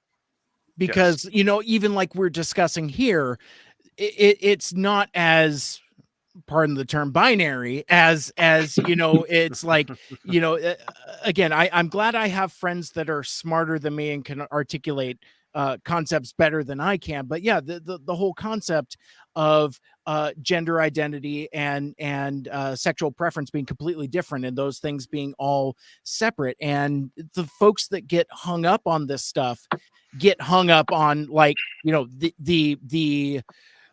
clinical reproductive aspect of it. And there's a lot more to it than that. And yes, exactly. 2 for 2. I love it. I love it. Drink, everybody drink. Alita said it again. Yeah. And I think I think that the whole idea of gender not being in Transformers flew the coop as soon as they brought in the female Autobots in RC and back in G1. And then of course you have Beast Wars, where no one made a big deal about the fact that Beast Wars had explicitly female characters. Yes. Yeah. With boobers and everything. Yes. Yeah. Yes, with interesting origin stories for their design. Yeah. It was something else. What a woman. It changed a lot of people, I think. Yeah. That's where robosexual came from. Make no mistake about it. Oh man. Well, now I feel uncomfortable trying to swing the topic back to talking about. Well, let me do that then. I haven't talked in a long time, so no. Before we get too far off the topic, I just wanted to say about the human characters. First of all, they've been trying to in Transformers, they've always been trying to find a way to make the humans more relatable, and this is the pinnacle of it, right? They've actually sort of birthed the new Transformers on Earth. There's this actual visceral connection. They have the sleeve. It's this ET thing, but something they can point to and be That's what I was gonna say. Yeah, so I think they've done a great job with that. And then Joe, about what you were saying earlier with the posing and stuff, there's been 2 times in this show where I was just naturally oh man, the Megatron figure has to come with a dot figure for the shoulder. And I hope, and then I had a moment where I was I hope they make Twitch a backpack for the little guy. But I was just what's his name? What's the brother's name? Robbie. I was I hope he clips on somehow. I hope there's and I was just going through that naturally. I was oh man, I'm wishing for human action figures for this show. That's a good sign for this. Yeah. For this. Go series. fund me for Dot's action figure with her leg and view and everything. Right now. I was gonna there say is a Mo coming. Mo's included with somebody. I can't remember who, but Mo's included with somebody. I think it's Bumblebee, or is it Twitch? But I know she's coming with one of those figures. What'd you say? Yeah, I think it would be Thrash because that's her. Yeah, but I don't think Thrash has been shown. No, but yet, it wasn't with the deluxes. It was one with some of the gimmick, more gimmick figures. Right. Let me see. I'm checking this as well. Yeah. I saved the pictures actually. Hold on 1 second. Okay, well, who's doing that? Who do people like better, Thrash or Twitch? Who's team Thrash? Who's team Twitch? I'm a Thrash. Go by show votes. Yeah. I'm team Thrash. Oh, Thrash. Thrash. The goggles, right? The goggles. Hilarious. Yeah, see, just his personality too, though. I just love it. The fake I'm team Twitch. transformation. When he pretends to transform. I just love it. It's giving me The Indiana wielding Jones stuff on the sidecar adventures. Is truly what happening. Well, Twitch was really cute when she goes, "Am I a minivan now?" And she was That was very bending cute. over by the minivan. That was really cool. feeling very minivan. yeah, that was. When also during that sequence, I don't know, I'm trying to place the reference, but Twitch does is it like a Naruto jutsu thing. Oh, like, ninja running there. Yeah. Yeah. Photo, like when she's I trying to remember. transform. Oh, I love Yeah. that. Yes. Yes. Yeah. Yeah. I love Twitch like myself. Definitely my favorite of the two. Mo will be coming with a Bumblebee figure. Damn, what kind of one is this? It's a spin I think it's changer a thing. Yep, you're right. That's it. But she does come. It's not like it's a 5 POA figure or anything like that. I think it's a static one, but she is going to be included with the Bumblebee picture. I do see that here. It does transform, so. Just give me a shoulder dot. That's all I want. And That's all I want. It's another Megatron. Shoulder dot. Shoulder dot. Shoulder dot. Let's start it now. Yeah, I like it. Well, Hashtag. I don't know if I'm being especially greedy, and Joe will pick up on this as well. I'd like to see Dot and Classified series. I'd like to see a GI Joe here. Wouldn't that That'd be be cool? fun. Dude, they've already shown her in military gear at one of those battles in the flashback. With Decepticon and the Megatron photos. still with his badge. Yeah. Oh, eat that shit up Yeah. for breakfast, honey. That's a collaborative that I would throw down for you. Get a Mhm. spin scale Dot with an equally scaled Megatron. Where's that HasLab? Heck, if we can get human stuff selling, then maybe we can go back and actually fill in some stuff and get a freaking Sorry Simdak toy. Sure. Oh yeah, give it to me. I would like a Sorry for sure. Especially give her human mode and then give her Cybertronian mode too Yeah, I do somehow. like season 3 Sorry, yeah. Oh yeah, I'd be down for that. Michael, you look Yeah. dumbfounded by this revelation. You're Okay. just like It's not that, but I was just hashtagging shoulder dot on Twitter. Oh, And I did hashtag Earthspark, and one of the retweeting it first things now. that came up for the suggestion was hashtag Earthspark Pizza Night. What was this? Was this a promotion? That was a It looks like promotion that Paramount Plus ran. I think you could Oh my hashtag God. it, and then you would get or win a pizza party for your family with like branded boxing. Aw, Nice. that's Where was so I? cool. That- Where was I? I'm the premier rolled- pizza person on I the know internet. that rolled out very late in terms of like a marketing strategy. I think it was like the day before November 11th, which is when the episodes dropped, that I even saw any branding for it. But The worst around of all that is same time, it was practically my birthday, and somehow Aw. I Yeah. missed Happy out. belated it's birthday. Oh, thank It's you. pizza branding that's not Genshin Belated Impact. thank you. That's something.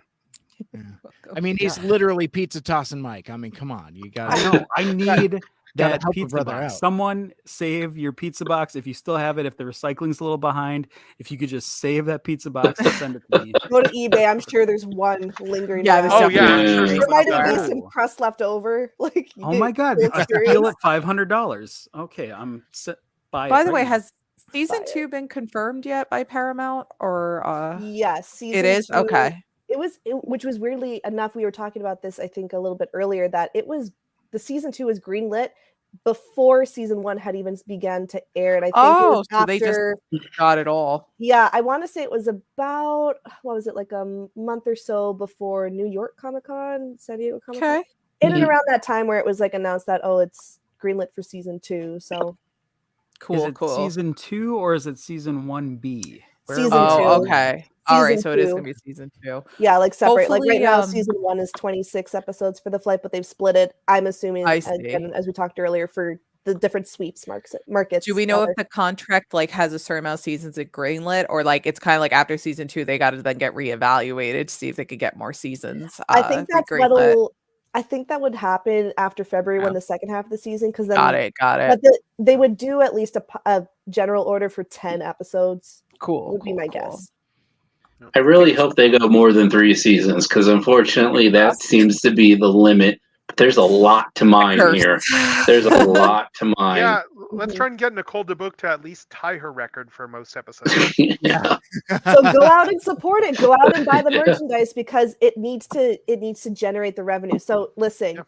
buy the subscription, watch it multiple times, get that viewership up, buy the toys, buy the merchandise, show them that we want this and we're going to eat it up. Like Yeah. Well, the And if pre-orders you're in are Canada, sold they're out on the shelves. toys. Go to Walmart and buy them.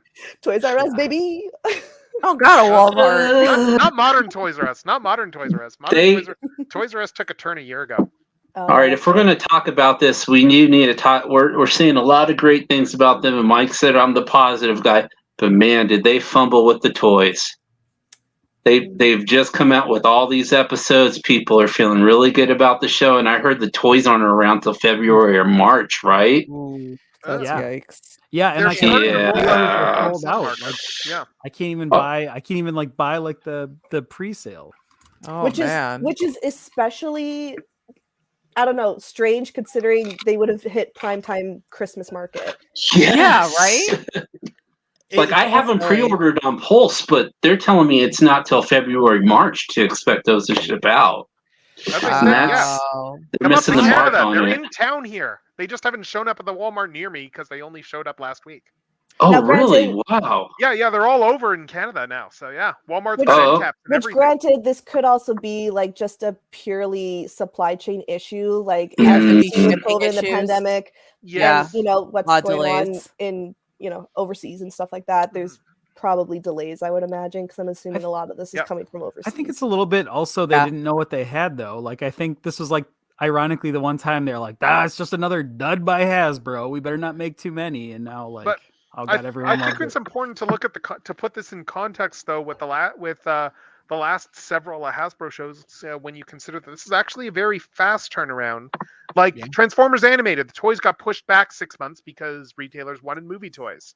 Transformers Prime, they decided early on, oh, you know what? We're not really going to bother with toys to start out with this. And it was like a year until like the non-first edition stuff hit. Robots in Disguise 2015 was a bit iffy as well. Cyberverse, they didn't realize that people actually wanted deluxes until like a year in, at which point they actually showed off in the back of the room, oh, hey, we have some deluxe toys.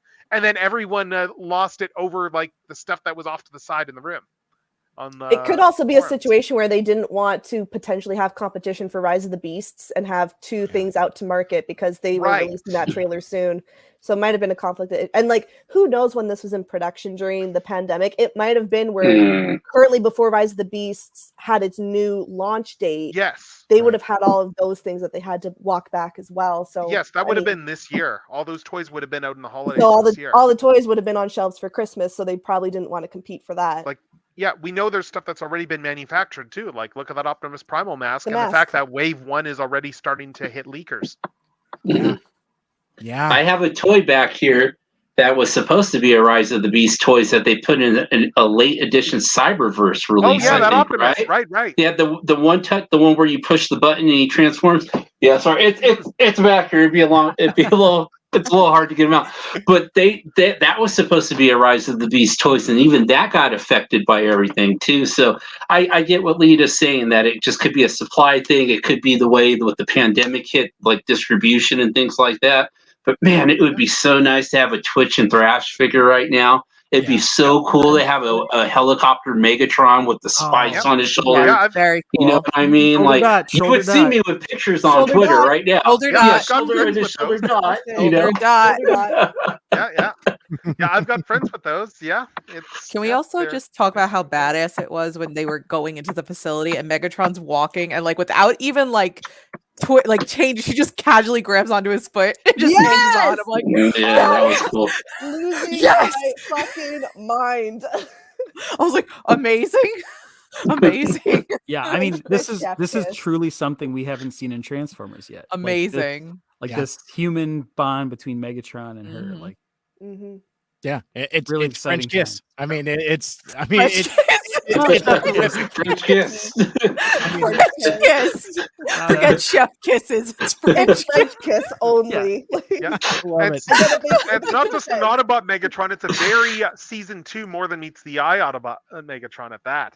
Yeah. Like the design images that came out the other day, like they straight up had like the Flame Toys model kit as reference on the actual Mhm. design sheet there for Yeah. Megatron. Nice. I Which, again, remember. can we just say, Nick Roche, thank you, Jesus. Yes. Like, Thank you so for much, your Nick. services. Oh my gosh. Thank you, Nick.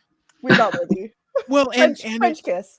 French kiss. What have I started here? What have I done? he's a handsome fella. I mean, what are you gonna do? No, but I mean, yeah. So I mean, talking about like the design and aesthetic of all the characters, it's new but also familiar, and it has that kind of rounded quality, that kind of Nick Roche texture, but it also has like that Flora Dairy season 3 Transformers the movie kind of like those types of characters as well.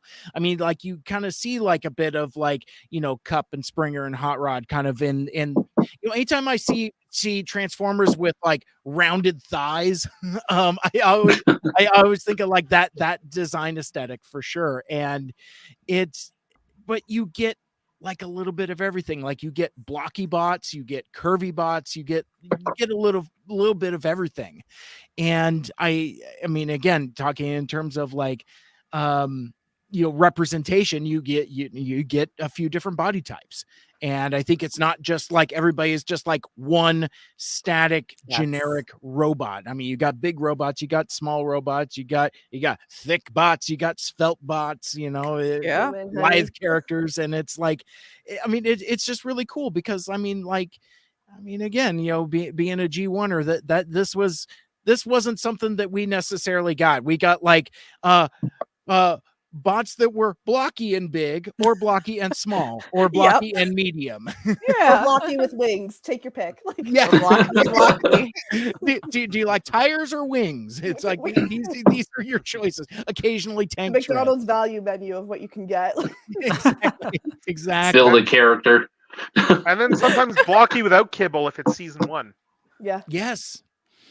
But yeah, no, I thought the designs were very brilliant and representative of the characters, especially when we meet the Terrans. I mean, Twitch is jumpy and bouncy and enthusiastic, and Thrash is more, kind of a laid back dope, kind of a I don't know. I almost get like not necessarily like a Surfer Bra vibe, but just kind of like I don't know. He kind of reminds me of like a awkward teenager type of thing, almost kind of like Robbie. Actually, there's a that gangly, like your limbs aren't quite right yet.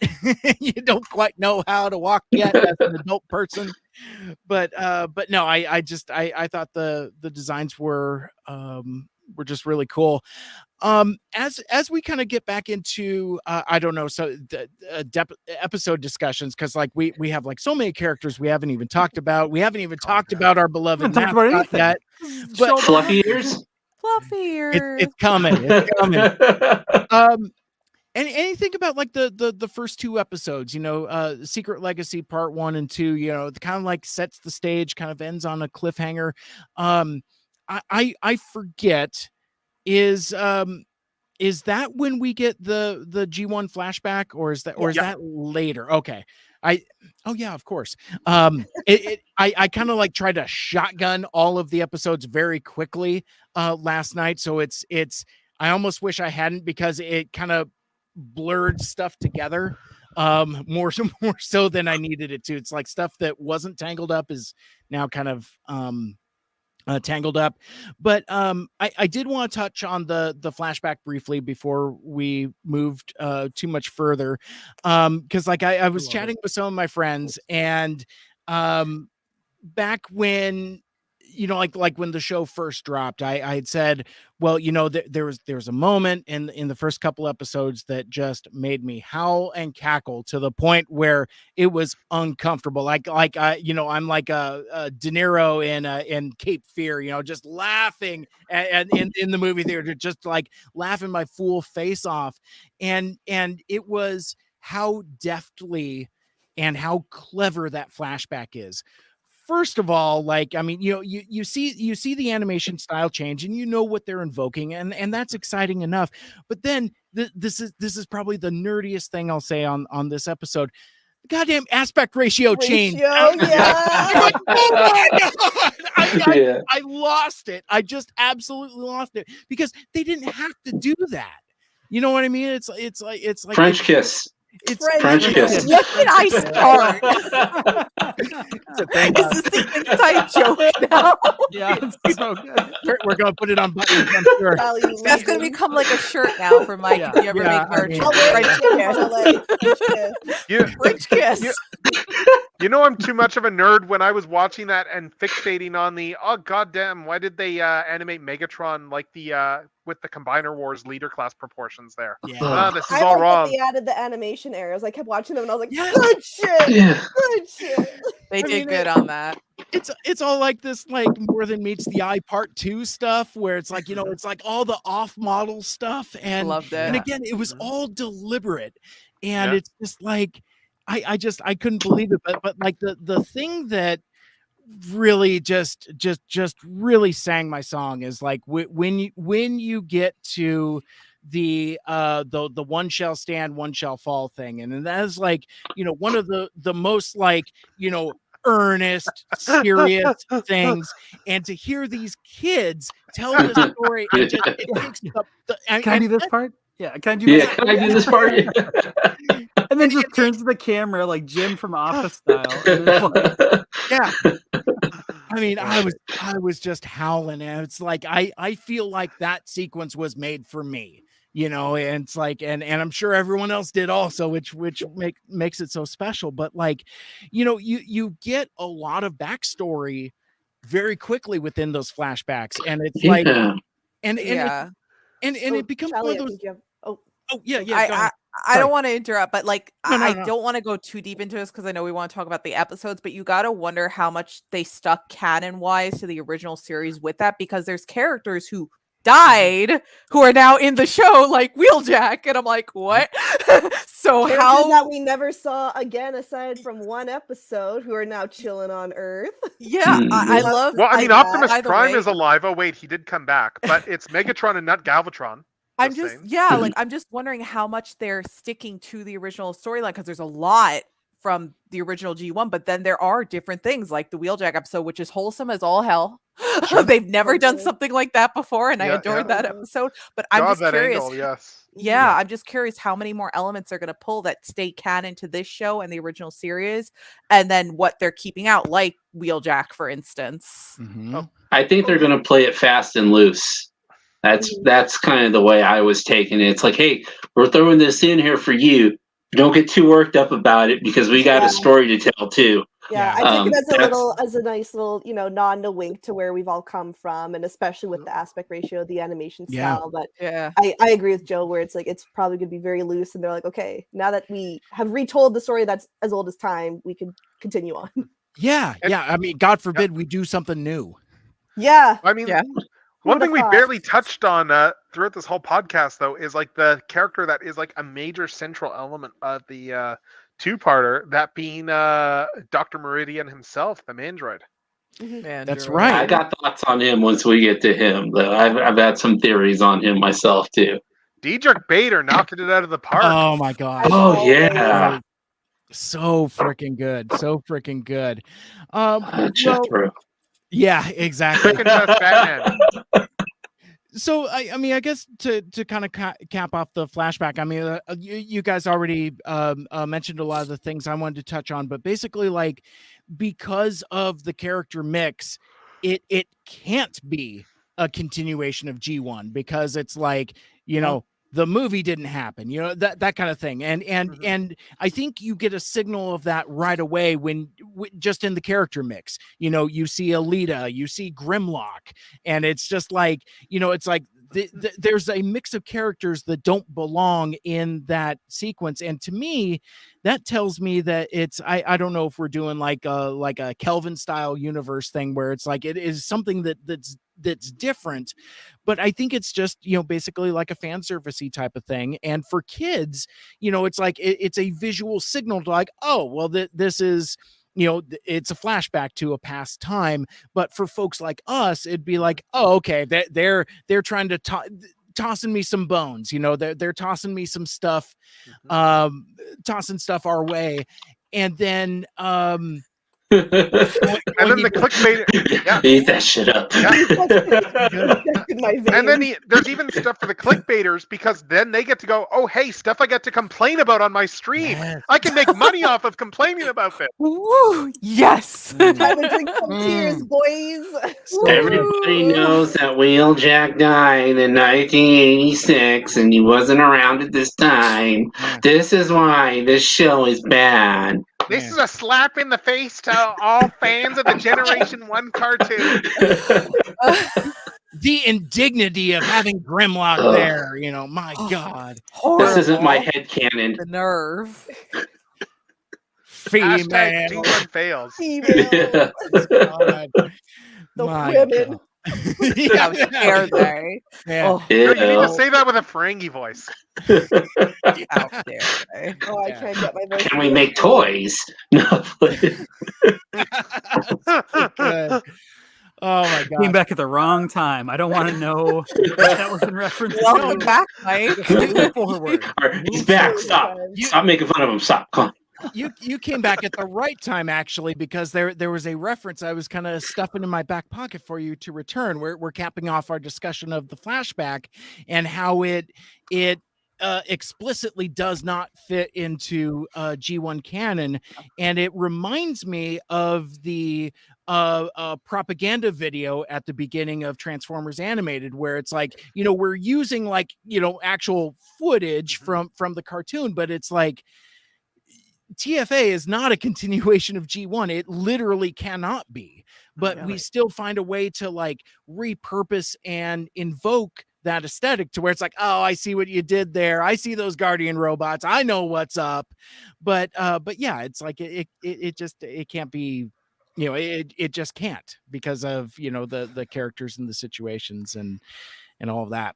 Yeah, So. well, actually, I did write down when I was rewatching it today. I noticed the Dr. Malto said that this story takes place, or he said, flashback to September 17th, 1984. Mm-hmm. Is that significant? Is that Yes. Is that date specifically the original That's air the date or date that it something? originally aired. Yeah, that's so cool. Oh, Yeah. that's crazy. So I love that Happy they're birthday. this is kind of real time. They're talking about the 80s, this expansive time.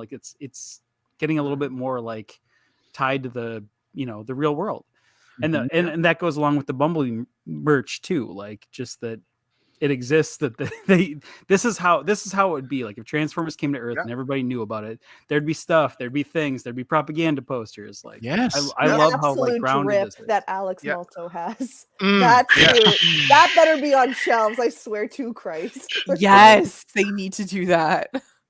Yes. Did they have to take so long to bring that suit in, though? Because don't lie, you're watching every episode where you go, where's the suit? Yeah. Where's the suit? You're tapping your watch. It's like, is the suit coming? Is this the episode where he wears the suit? That should just be his clothing for ever. His one outfit that all the characters have. That is it. Dude, when they broke his stuff though, when they broke the little timer and one of his walkies, I'm like, dude, isn't he gonna be mad? They broke his stuff. How about the walkie-talkies with the RAD 2015 Bumblebee head on them? Oh my God. Is this you? With the eyebrows. Oh my God. Eyebrows I are lost right. it at that. Bumblebee, I just love that Bumblebee could not catch a break in almost every episode. Yeah. He could not catch a break between raccoons and falling off cliffs and stuff. Yeah. My boy. Along with that, I was loving how they were doing they kind of were setting up a don't meet your heroes type of thing. Yeah. And then they had that great episode. Well, it's actually my favorite episode is the walk episode. Yeah. Mhm. And then it was sort of nice. Instead of them playing off of don't meet your hero, they're oh, they did bond. They did have this sort of moment. They did get together. I think we were all kind of waiting for that and hoping for that. But we were all assuming it was going to be oh, Bumblebee's not so great or something. And Yeah. importantly, the best part It's all about on the walk- wrist. Yeah, the best part about the walk right. episode there, I think, is that Bumblebee is that the kids, we're all kind of blah on it, but then when Bumblebee hears about that, he is genuinely interested from what little he knows of his world travels. He is just oh yeah, I heard all about this stuff. This is what you're doing. Yeah, let's do it. Let's do it. It's Yeah. just Even it's just that great. throwaway It's line- great earnestness. And even just that throwaway line, I believe it caps the episode where he just goes, "I gotta hang out with Alex more." It's like, Yeah. yeah. Yes. That was a good moment because for a while Bumblebee was like, "Oh God, this guy," and then Yeah, after that right. episode, like This they really Sam. started to bond. And that's such a trope too, right? Of like character development. you know, people that are really passionate about like their fandom are like creepy or something, right? Or they're like, "Ugh," you know, but like this was just like, oh, actually he's a cool guy. He's you know, a doctor, a historian, like yeah, he's a cool dude. He just happens to really like me. Sign all the merch. really like him. Especially since Because Optimus none of sure us can doesn't. relate to that at all. Absolutely not. Exactly. And again, just to reiterate, Optimus is like the least favorite in this show. Right. I just think that's so cool. They're making these like, you know, beloved characters out of everybody else. Optimus is almost like, you know, he's the creeper, right? Like he's the Don't come after my husband like this. I love him. sorry. He's like tied with Alita because she wasn't in it for past like 3 episodes, so he wins.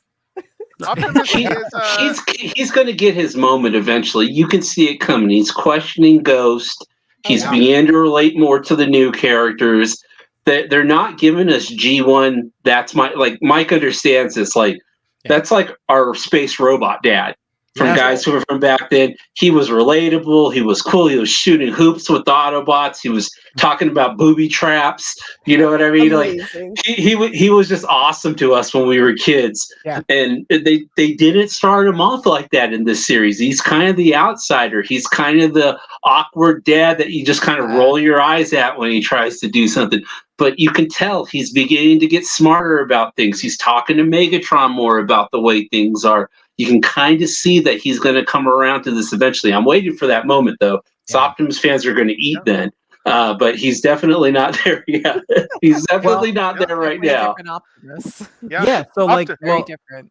Can we get into that a little bit? Like, sure. What do we think's gonna happen there? Is this leading to like Optimus coming around to like Megatron's viewpoint, and then they're both still on the same side, but like revolting against the humans, or is this like Megatron's going to turn back and be bad, and we're going to be like, oh no, it's a Darth Vader moment? Oh, the thing with Megatron there, honestly, is I think that the way that they're writing him, especially after the Soundwave episode, the way that they're writing Megatron, I feel like that if Megatron does turn heel, it will be a 100% justified heel turn, and the audience will fully be on Megatron's side at that point. Yeah. And that will be an interesting dynamic. It's almost a bit like what they did in the later IDW run there, where you have Megatron trying to be a better person, and meanwhile it's Optimus Prime who is doing all of the increasingly morally questionable moves as that series is going on. And by the end, it's like a very mixed legacy for Optimus. Whereas like for Megatron, it's like, you know, among all his friends and comrades, he's remembered very differently. Yeah, like for lack of a better term, it really does feel like, especially with that orientation episode with Dot, it does really give the feel that Optimus is drinking the Kool-Aid, but he doesn't like the flavor of it, but he kind of has to. You know, like his hands are just kind of tied. Like this is the only way for peace. But again, Dot calls it out. Like, do you even believe in it? And I think this is going to become an Optimus is breaking into the Senate, and they can't. If you've read IDW comics, this is him breaking into the Senate eventually and saying, "My friend Megatron told me these 3 things," and then it's going to end with, "How can we get rid of you?" And that's where I think it's going to go with it. I hope they don't break our heart and have Megatron go full bad guy again, like they had to do in IDW. I hope it's both of them asking that question at the end with this, where we get the Prime that we want to see, but we also get to hold on to that Megatron we're beginning to love. It's also interesting. Oh, sorry. I was going to say, like, it would be interesting if they did something like, you know, how they had that scene with, I believe Decoy was the episode with Ravage breaking free. They have the badge. They're going to break out the Decepticons. Wouldn't it be wild if Megatron was like, listen, I just need to talk to Soundwave. I need to, like, you know, iron out this friendship, and he's pinned for releasing all these Decepticons, and that's kind of what drives an ultimate wedge. Yeah, I was just thinking along the lines of, it could be a Megatron, say, akin to Mayor Megatron from Sakamoto's Transformers Legends continuity, where there's a point in there where Earth builds their own robot servants. They rebel against their human masters, and the Decepticons take their side and point out to Optimus that, you're all about freedom is the right of all sentient beings. These guys are sentient beings. What the hell, Prime? I feel like we kind of saw that already with Mandroid and how he repurposed, who was it, Hardtop, and he looked kind of Insecticon-ish, and Oh yeah, kind of Bombshell. That was Bombshell in there. Yeah. Oh, Bombshell. Yeah. You know what I mean? And like his little, I'm gonna call them scraplets because I don't remember what they're called, but like the little. Yes, I was gonna say that earlier. It's like you try to become that which you hate in order to like take them out, which will probably go very wrong. And that's another thing I find interesting too, just the notion of how like Mandroid having all these resources there, that Decepticons know enough about Mandroid to go and grudgingly work with him, even though he's a guy who earlier in the season was full on brainwashing named Decepticons to serve his cause. Like Bombshell being like a brainwashed minion, like that raised an eyebrow for me, considering Bombshell is like a solid B tier G1 character. Yeah. It's like, why are Skywarp and Novastorm working for him? It's like, what's in it for them? Is it just the Energon? Because like they're starving like Swindle and the rest of them, and it's kind of like you gotta befriend your enemies in order to survive, kind of like a circumstantial relationship. And then there's the whole question, even with Mandroid as well, too, to get into a little bit of speculation, that I found it suspicious that in episodes 9, 10, he is using what looks like very good condition Decepticon hardware while he's doing his stuff with Megatron. There's a very prominently pictured faction symbol there. Yep. Is he at all working with someone who, say, would have another interest in getting the Transformers off of Earth back onto Cybertron? Because that was his entire raison d'etre in the G1 cartoon. What were you saying, Lita? I was going to say, dare we even tease the notion of the Quintessons with Quintus Prime making an appearance? Oh, right. We didn't even talk about Quintus. We didn't even talk about that. Oh, my God. Clancy Brown has my heart. French kiss. Love it. Sacre bleu. Callie, I feel so bad. This is like the new. What did I do? Can I get a P in the chat for the ghost? All right.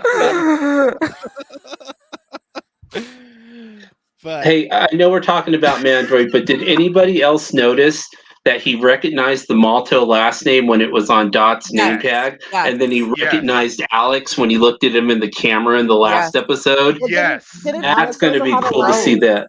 And I had a feeling about a colleague or something. Yes, like that. I knew immediately. So, yeah. I knew immediately. Yeah. He said that. He said it to Bumblebee or something, and I was like, "Oh my God, he worked with this crazy guy." It is. Yeah. He worked with It's that him. classic thing of, at that point you realize that the writers are doing everything they can to keep those characters from being in the same room, because as soon as they are in the same room, things will change.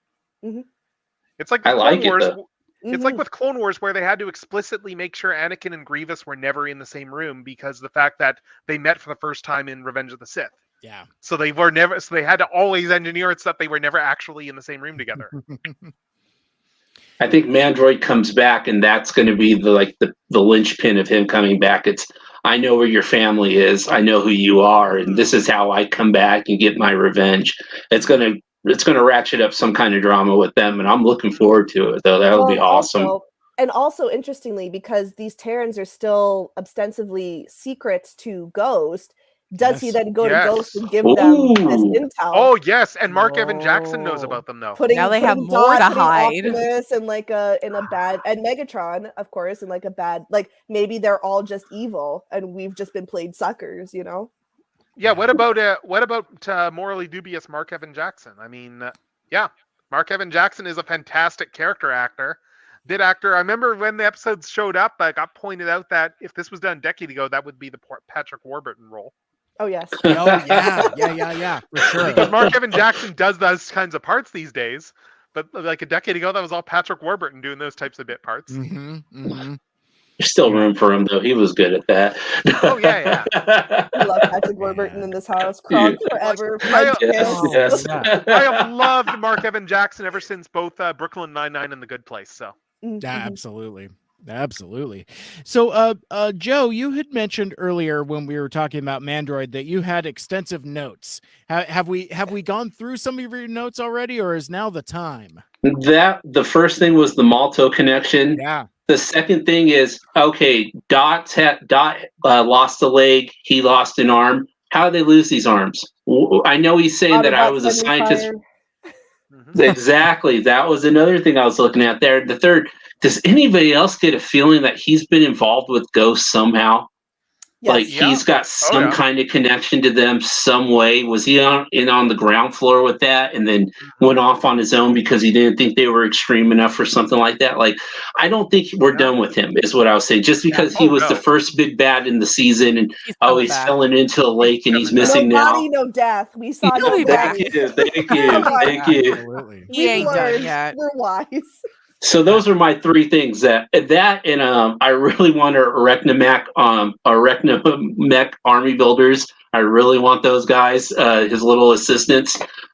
Just those things. Just looking at him, it's like I know he can kind of seem like a generic villain that you kind of see in these kid shows. I just think there's way more to him and there's way more opportunity with him. There's a backstory there. I think they were playing off the fact that like this is just a kids show. They won't, there's no depth here. And all of a sudden, oh my gosh, like that was why it was a big moment. None of us were really expecting that like sort of level of writing in this show. That's where it really invoked that Transformers Prime-esque.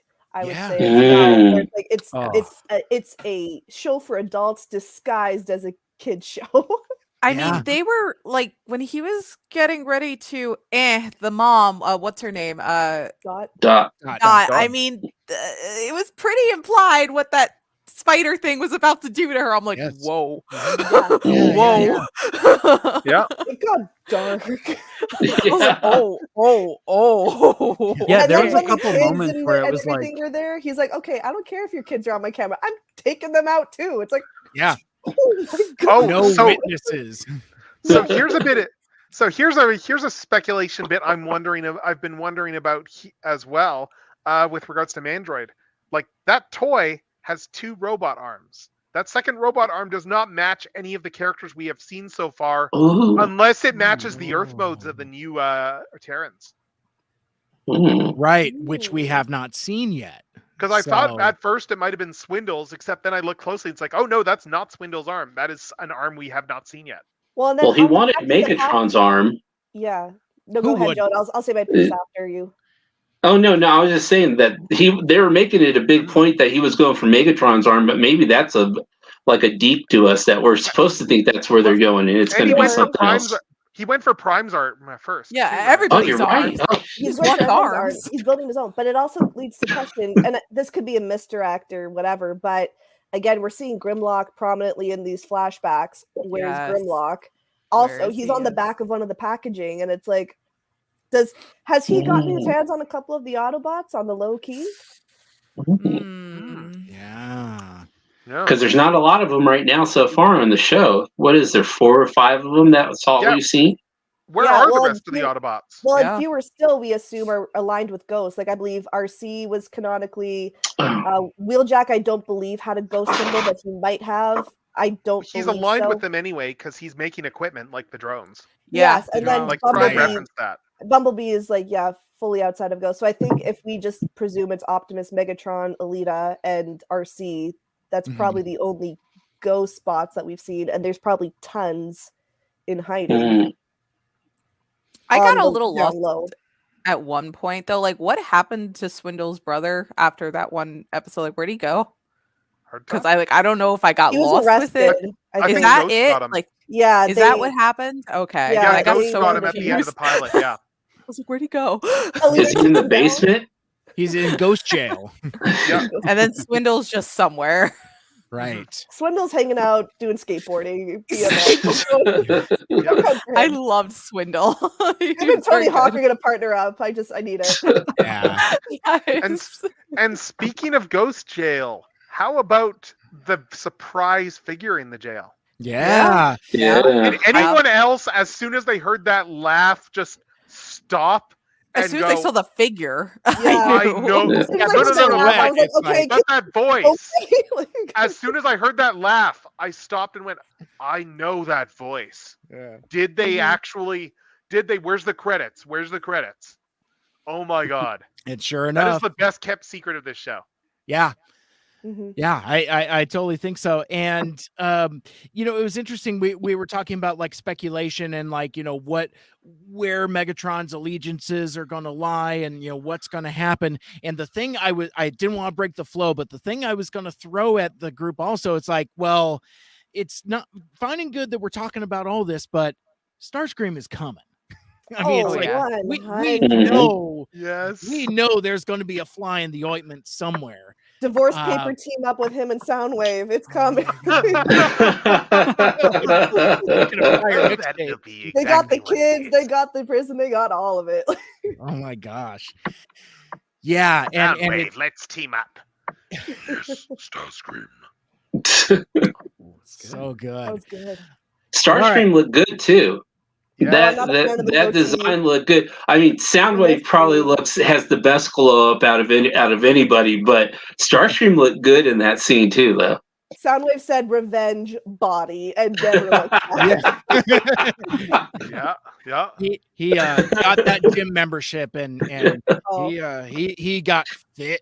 He kidnapped Khloe Kardashian and got them to work. I mean, it's dad bod no more. Oh no, with the kids. Full credit to his voice actor. Listening to that voice, you could tell that whoever voiced him remembered. Oh right, he's supposed to sound somewhat like Dr. Claw under all of those vocal effects. Yes. Which they forget half the time when they add the vocal effects. Except for that one time that they hired Frank Welker to actually do the voice. Oh, here we go.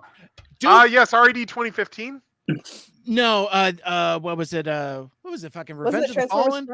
Oh no, You're right. So he does the Dr. Claw voice, and nobody thinks to put the vocoder effect on it. And I mean, you want to talk about being a petulant G1er? I was just like, "Fuck this!" I was mad. I was like legit mad. I mean, Michael Andrews has heard this. I wanted to talk about Dark of the Moon 5 times tonight, and I held back because that's not what this is about. But you get to go off on Revenge of the Fallen again for the 1,000th time. My favorite low-key, Michael. Let's talk. Yes. It's all good. It's all good. All right, so kind of sort of getting back on track in sequence a bit. See, this will make it easier because we did so much groundwork already, but we third episode is it's moving in and Bumblebee comes to town. Bumblebee quickly learns that his mission to train the Terrans won't be as easy as he thought. And I like this episode in particular. I don't know if it's my favorite of the bunch, but like something I've heard a lot of my friends say that, do fan art or do fanfic is like, my kingdom for Transformers slice of life stuff. And one of the strengths of this series is, while it's not true, like the entire narrative thrust is slice of life, you get just robots just hanging out with adorable cows and just like these little slice of life things that you don't necessarily see in this type of show. I mean, we spend so much time with the Maltos, all of them, just being a family and doing like cool family stuff. And in a weird way, I found that strangely refreshing, that it's just like, it's kind of light on plot and it's just more on character development. We're just going to take... Conversely, we also got Megatron working out and Alita one doing push-ups. Like, that is everything I've ever needed. Which you, my friend, you called like a million miles away because there was a scene where it's like Alita is lifting the car and you clocked that, Lita, and you said like, I bet you she's doing push-ups with the and I it was can see it. And when I was watching the episode, I did the DiCaprio thing. I was like, oh. She's doing the thing. And it's funny too, a little like backstory. So I knew the push-ups were coming because I was being a little goblin online and looking up international promos. So not a half goblin though. That's something else entirely. Full goblin, full goblin mode. Like don't feed her after midnight. But I was like looking at the international promos, and there was a blink and a miss it clip of Alita like doing a push-up motion. I was like, she's working out. I knew it. I fucking knew it. And so I put that on Twitter. I think it was like a day or 2 days before the episode dropped, but I was like, I knew it. But sorry, you I bring needed up to post because I was like, she knows. Yeah, you bring up the slice of life stuff. I mean, that's one of those things that makes me go, and that's what I love about when you get like a 26 episode season for stuff. Because when you get these shorter seasons, the problem with those is that the first stuff that gets cut, if you've got a story that you want to tell, tends to be all those side character stories, which also tend to be among the more memorable episodes in a series because they will have the important character moments in them. Like, you look at a show like, you look at stuff like Fringe, you look at stuff like, the first few seasons of Lucifer there, where there was a lot of a lot of very character centric episodes, which then came back to and built on later.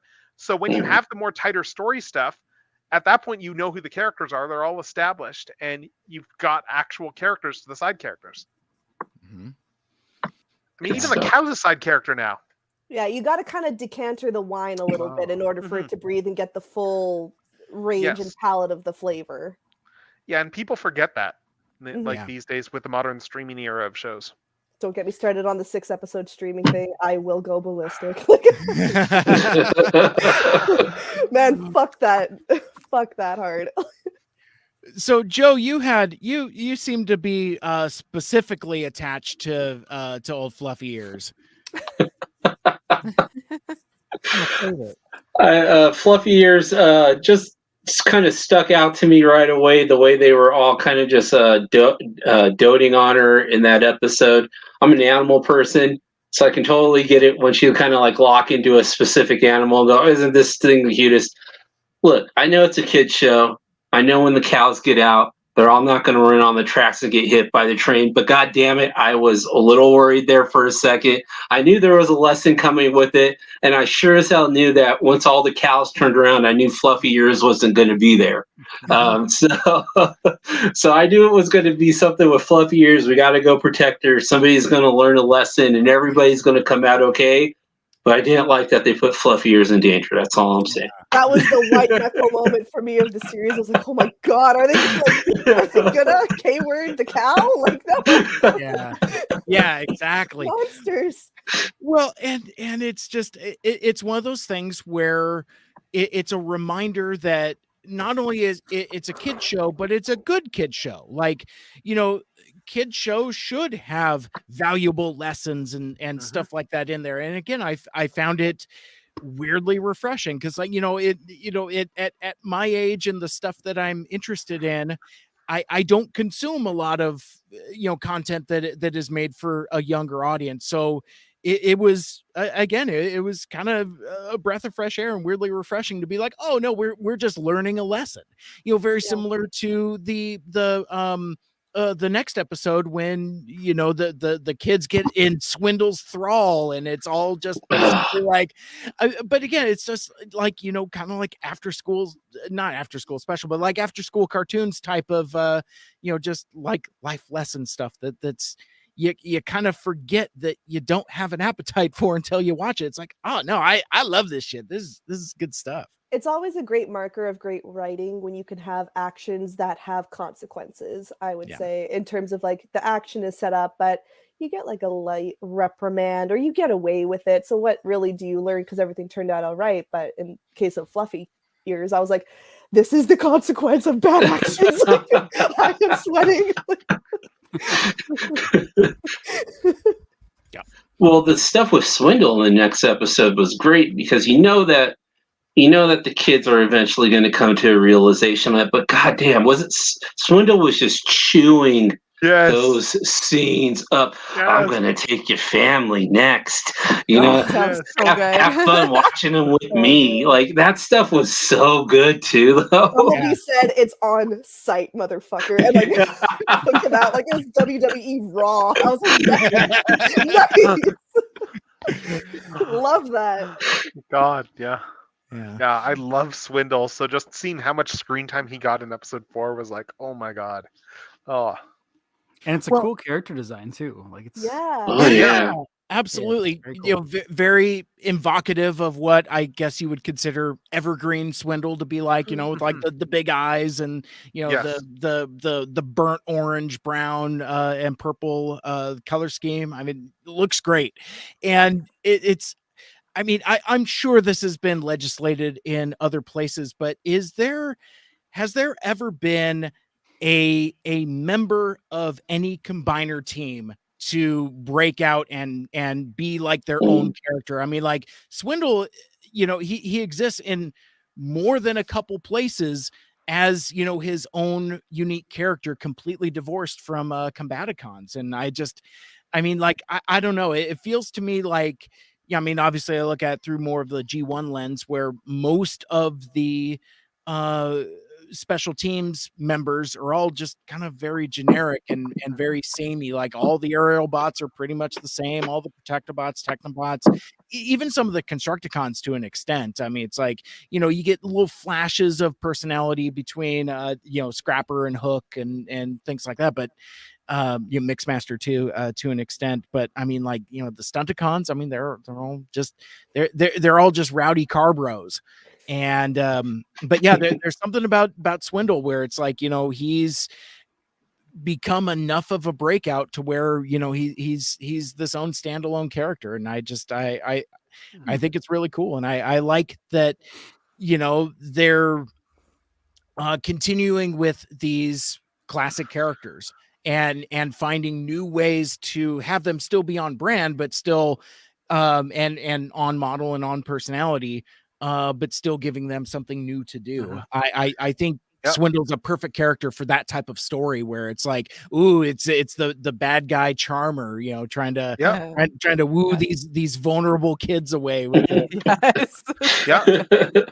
And as I mentioned, and as I mentioned early on, also tying in like Cybertron hardtop to that as well, in terms of all the deep pulls you can make. That is a deep pull that like most people don't really pay much attention to.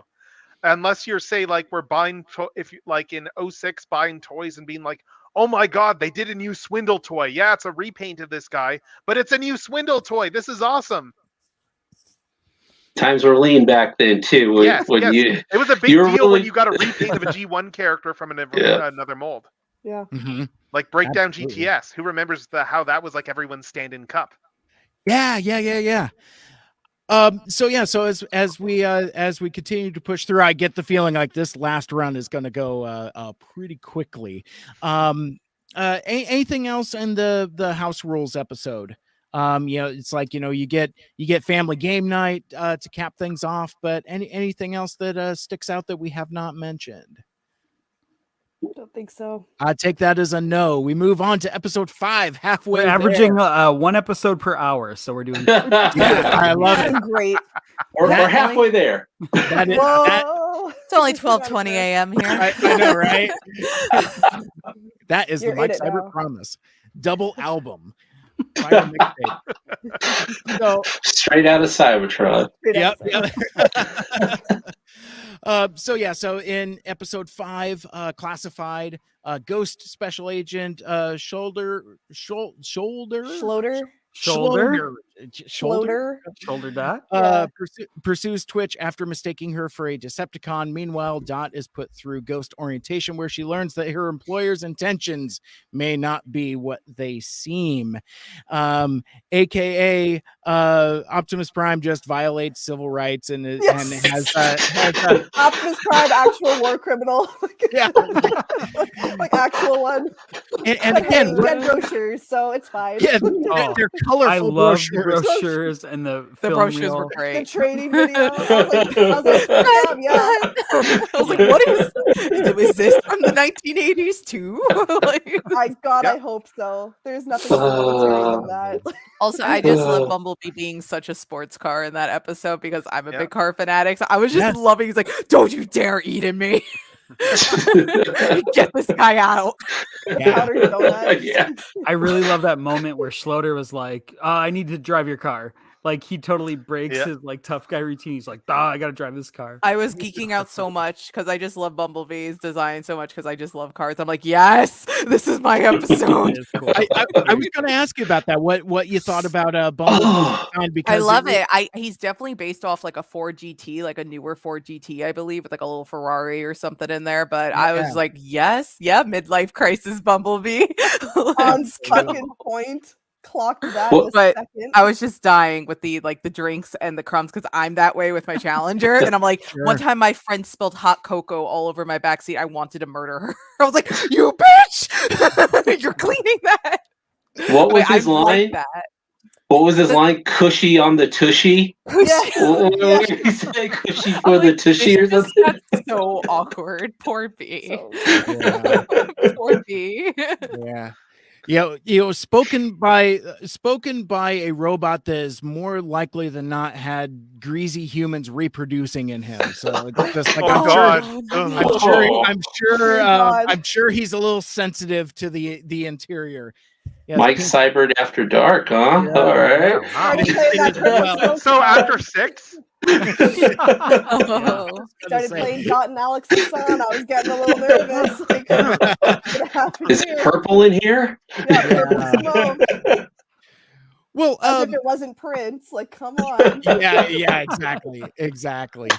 But yeah, I mean, anytime where you can play up Bumblebee being uncomfortable and being like uptight, and it's just I again, I like Danny Pudi's vocal inflection because he has like a warm, friendly voice, obviously, but when he gets firm and terse, also it's just a ton of fun.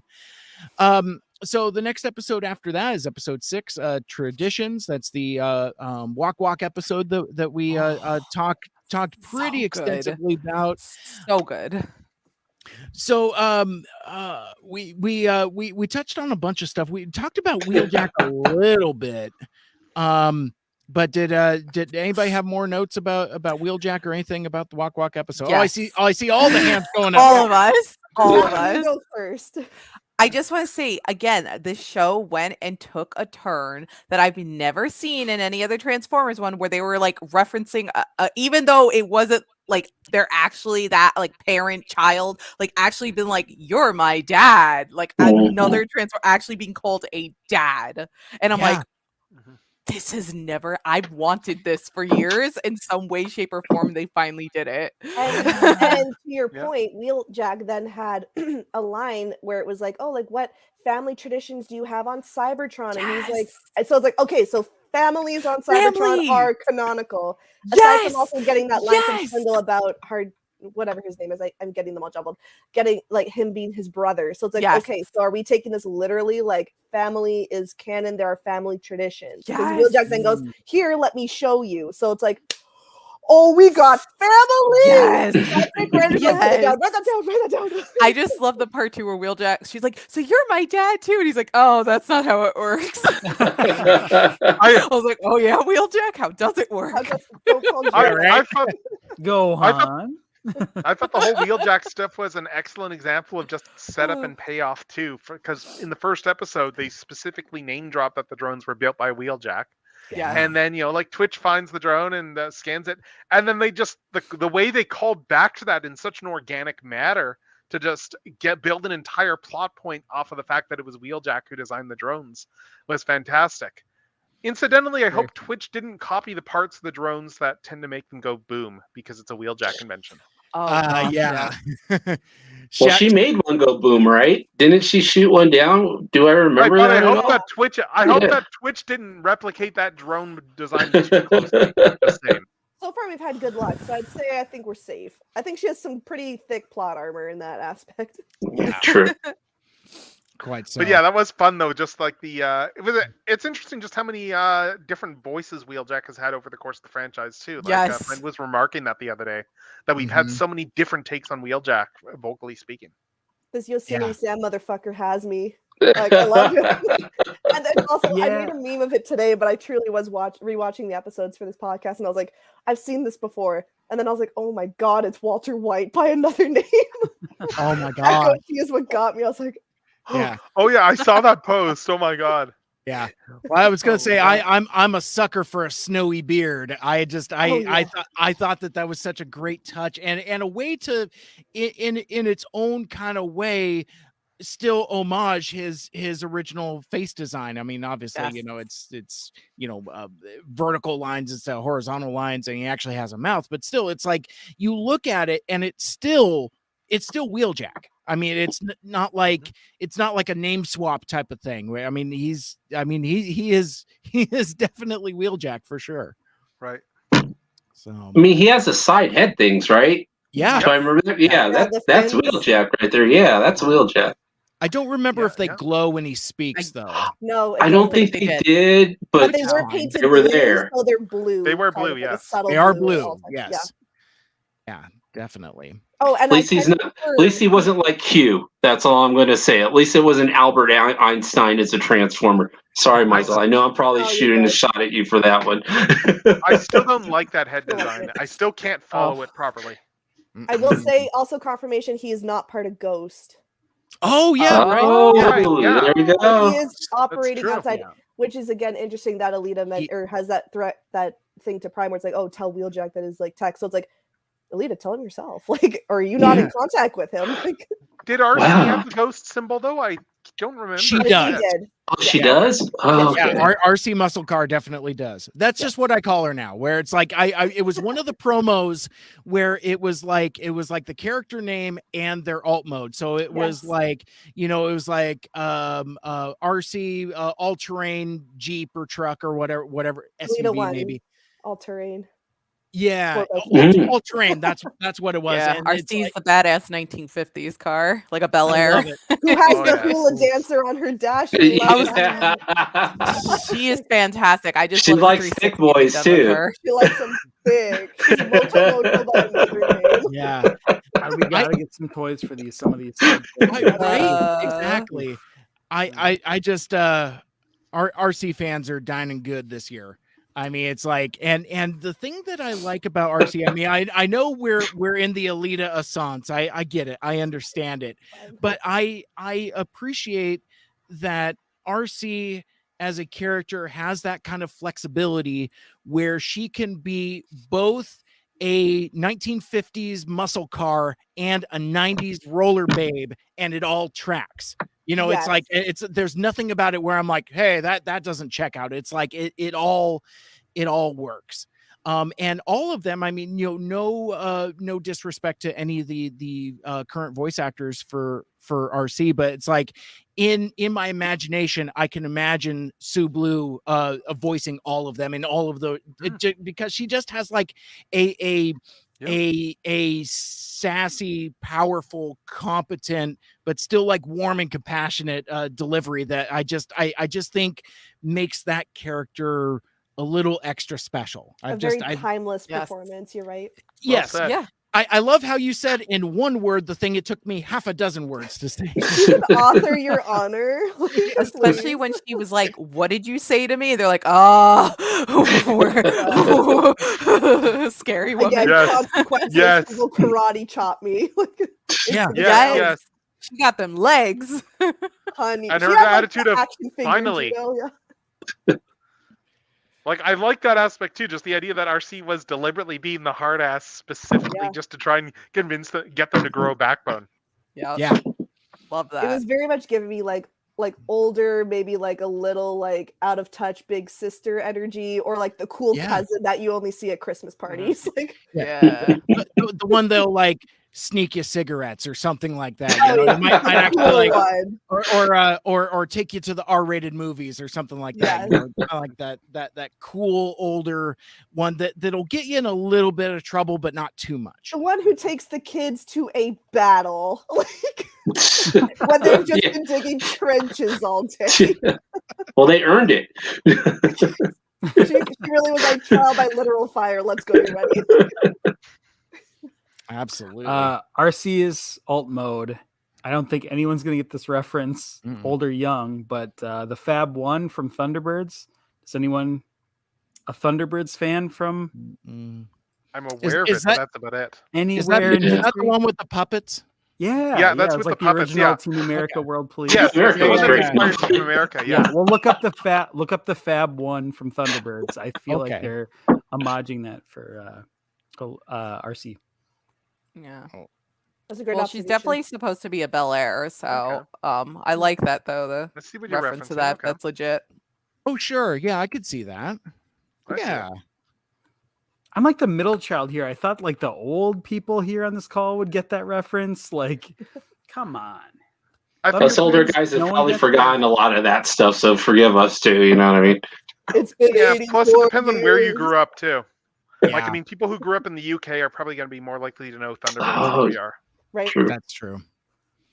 Well, I mean, That's, I'm so young that I've never watched the show. My great grandfather told me about it.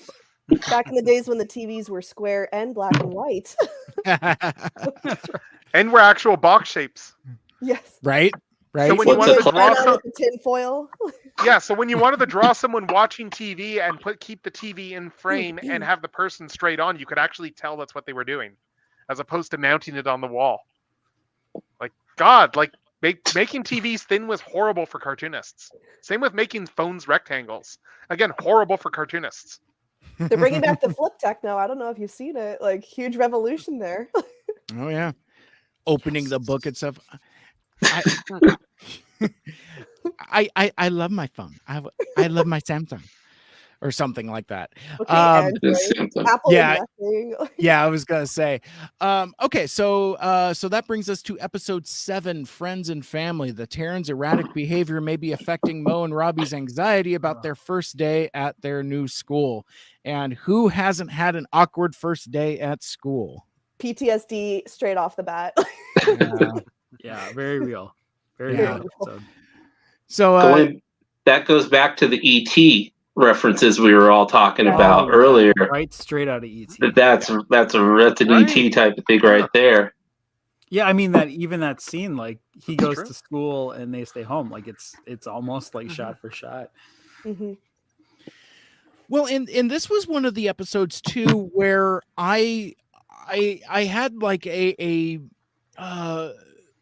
lack of understanding about how much time has passed, because like maybe I'm mixing this up with a later episode, but there's another scene where they're hanging out with cows, and like bigger cows too, to where I thought like that Fluffy Ear's done growed up or something like that, and then you see her later, and I was all confused, but I was just like, how much time has passed, and it just kind of becomes unclear, and kind of like that sort of saggy middle of the episodes. Now by the time you get to the end, I forget who makes the specific reference, but it's been like 3 weeks, something like that. Yeah. The entirety of the season. Right. But yeah, that's again, we talked earlier about slice of life type of stuff, and this felt like another one of those episodes where we're just telling one of those kinds of stories. Mhm. Anything I'm missing from this particular episode? It's I would say of the episodes in this slate, this one seems light.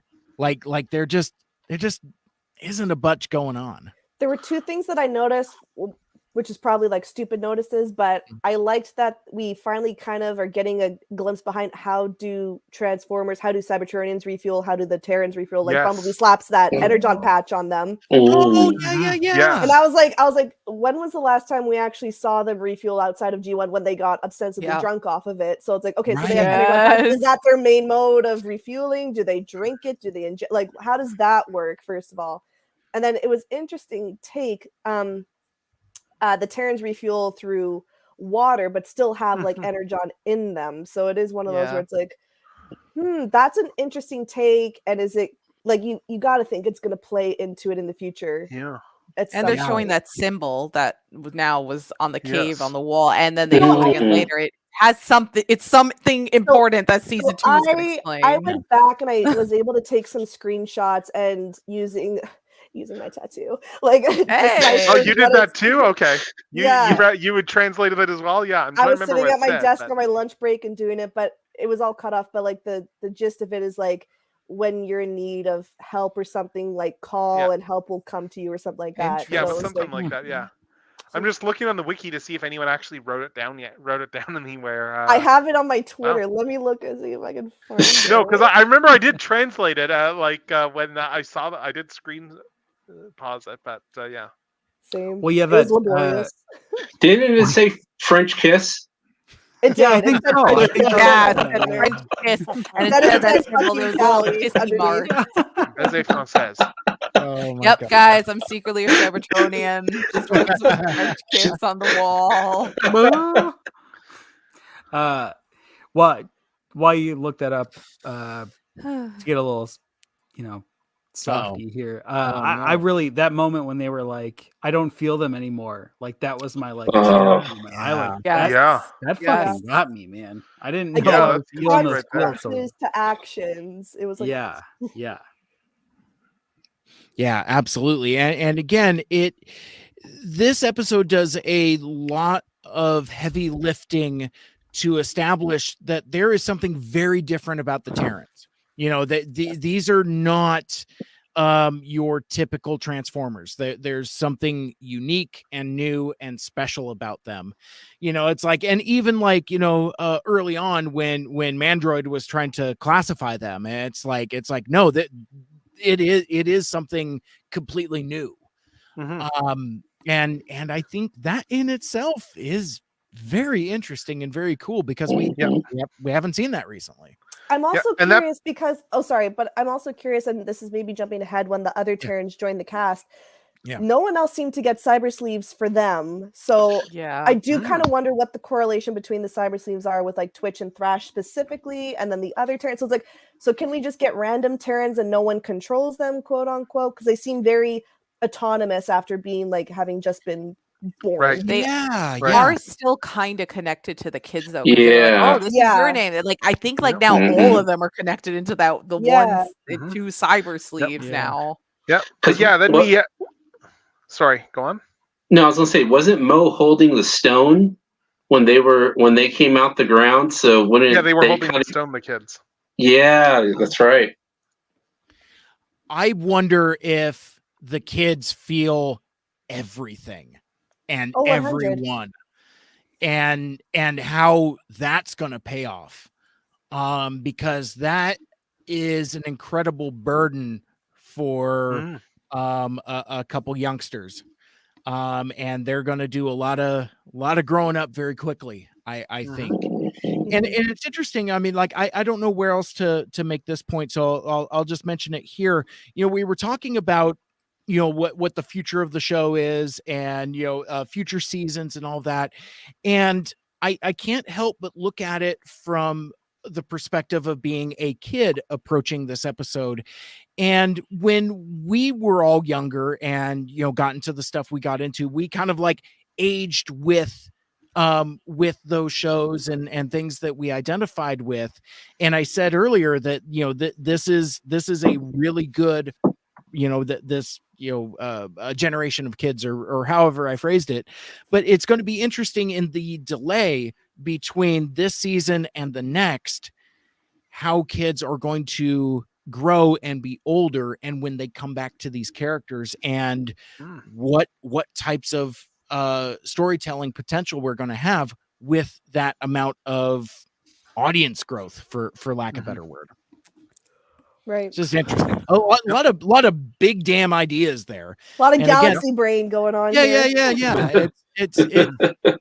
It's just incredibly interesting. And like, I wonder if the creators of the show realize what they're kind of knocking loose and unlocking with all of this potential, because like, we've been talking about this for 2.5 hours and it's like, there's just so much between the cracks and just so much potential here. But at the same token, you can just watch it and just let it wash over you also. Yeah. And I love that it does that. I think it will be like Prime in that aspect, where it's like when you go back and you watch it, you notice something new about it each time.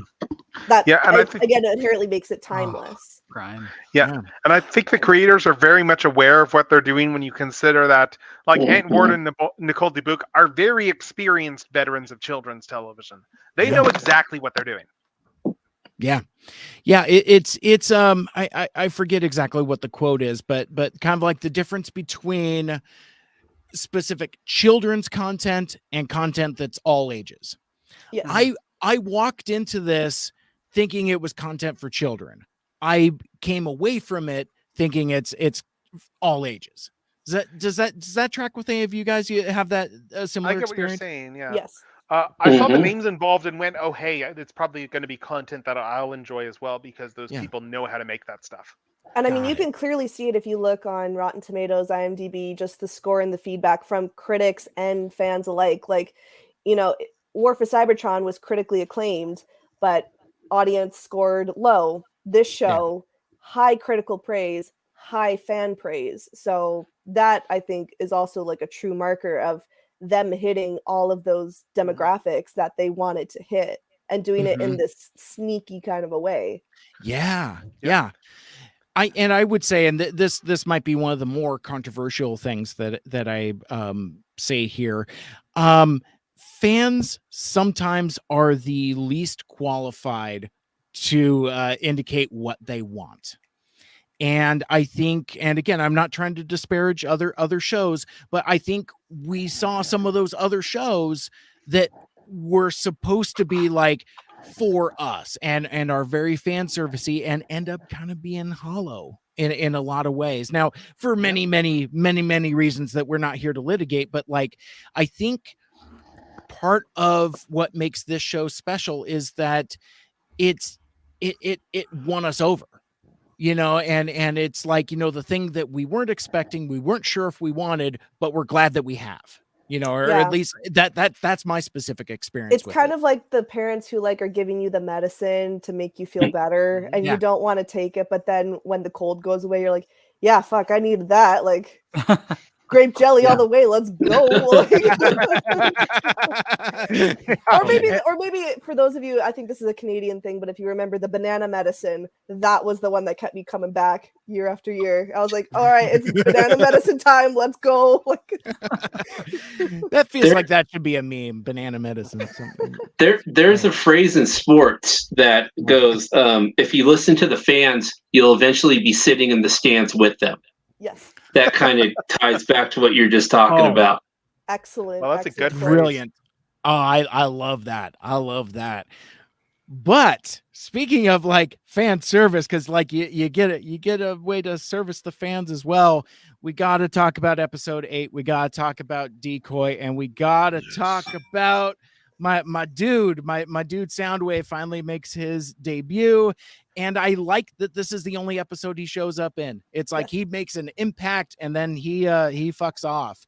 But I mean, like so many things to talk about. A lot of things that we've already covered. You know, he done got his revenge body, but it's interesting as like, you know, I mean, my feelings on Soundwave are very well documented. But and one of the dynamics of that character, the more G1 iteration of him that I like is his loyalty to Megatron, but also his loyalty to the Decepticon cause as well. And to see those in conflict here was very cool and very interesting. But there was that part of me though, because again, I've thrown in with Megatron. I've thrown in with what this show is throwing at me, but I would be lying to you if I wasn't like, clutching my pillow, being like, "Why do they have to fight?" Can I interject something I noticed as well? So it kind of crosses into different episodes. So previously during Megatron's workout scene, for lack of a better term, when Bumblebee was asking for advice how he would get his subordinates to listen to him, Megatron says like he would show like brute force and like that violent aspect of it. Now flash forward when we see Soundwave, who has likely been on the receiving end of that violence, of that brutality, of that, all of those like intimidation tactics, for lack of a better term, now working with Optimus, the Autobots, their enemy, and showing them compassion, kindness. That must have struck an even bigger chord. And I feel like that also feeds into Soundwave's line or Megatron's, where it's like, don't make it personal. And Soundwave, it already was. Knowing that about him and seeing their leader, someone who they revered and were afraid of, showing this kindness to someone that they were bred to hate, for lack of a better term. Absolutely. Like that must just be such a mind fuck for Soundwave in his shoes. Right. Well, the thing with Soundwave too as a character is very traditionally going back to day one. He was always one of the original true believers in the cause. Yes. And IDW picked up on that as well. The idea that Megatron abandoning the cause did not invalidate the cause in Soundwave's eyes. It meant that Megatron had lost his way, and that Megatron was the traitor. Like, and that goes back to like how they used just the subtle stuff in this show. How they used one of my favorite characters, their Ravage, in the sense that Frenzy and Laserbeak were the ones that were very much like, what do we do now? They were very much like, bullied somewhat into staying where they were and following orders. Whereas Ravage, going back to issue 1 of the Marvel comic, there were 3 Decepticons who were the original Decepticons. It was Megatron, Soundwave, and Ravage. Yeah. And Ravage is the one guy who remains loyal and who sticks around with Soundwave. And I appreciated that little nod to detail. Yeah. Ravage very is a true cool. believer. Yeah. Even more so than Soundwave, I would say. Mm-hmm. Yes. Yeah, no, I completely agree with that. And I like the characterization, and I like that we're not even pretending that the tapes aren't just tapes. It's like, you know what I mean? It's like, so Soundwave's got this kick-ass stealth bomber mode, which incidentally, like, obviously I'm into, square cassette body Soundwave, but I dig the stealth bomber mode. I think it's a good way to have all the cake and eat it too, because it's contemporary, but it still invokes, like, you see the silhouette even where it's all divorce papers revenge body, but like it still has the silhouette. In fact, I even wonder if like some of the other features, like the more flared Wolverine style face mask ears and stuff, I wonder if like, I mean, kind of going off script here, but I wonder if like some of those cosmetic aspects are manifestations of some of the trauma and betrayal that he kind of feels. I mean, again, revenge body real. So it's revenge like, divorce papers served. Yeah, the point where he's got like the blue face mask and stuff like that. I mean, it's a really, really cool design, but it's different, but it still invokes what Soundwave is. And for this lifelong Soundwave fan, I'm like, thumbs up. I got nothing bad to say about it. On that note, it would also be really interesting if we do get a flashback scene to like when Megatron is still with the Decepticons, or whichever. Yeah. If because at first one of the biggest gripes with his design, while being the sexiest, was also it was too purple. There was too much purple, and I was like, I wonder if that was intentional for him to look like the embodiment of the Decepticon symbol. Now that Megatron's out of the picture, because how previously in G1 he had like the white sides. It was really just kind of the top of his head. It was mostly white. It is kind of going off of what you're saying, Mike, where it's like he is now the personification. Is that deliberate, or was that just like a fun little thing for us to talk about? And you're reminding me too of one of my favorite Soundwave moments in that episode was where he plays back Megatron's own words at him. Him off. He did not like that. That was. And we saw a glimpse of the old Megatron. Yeah, he went to the fear tactic. And if you're like a nerd like me and you zoom in on the screen for Optimus, his face is just abject horror. Like, what the fuck is this? Yeah. Oh my gosh, so good. I really like that. I mean, it tears your damn heart out, but it's like, I like that this episode is so late in the run, because I think if it was earlier, it wouldn't have been earned.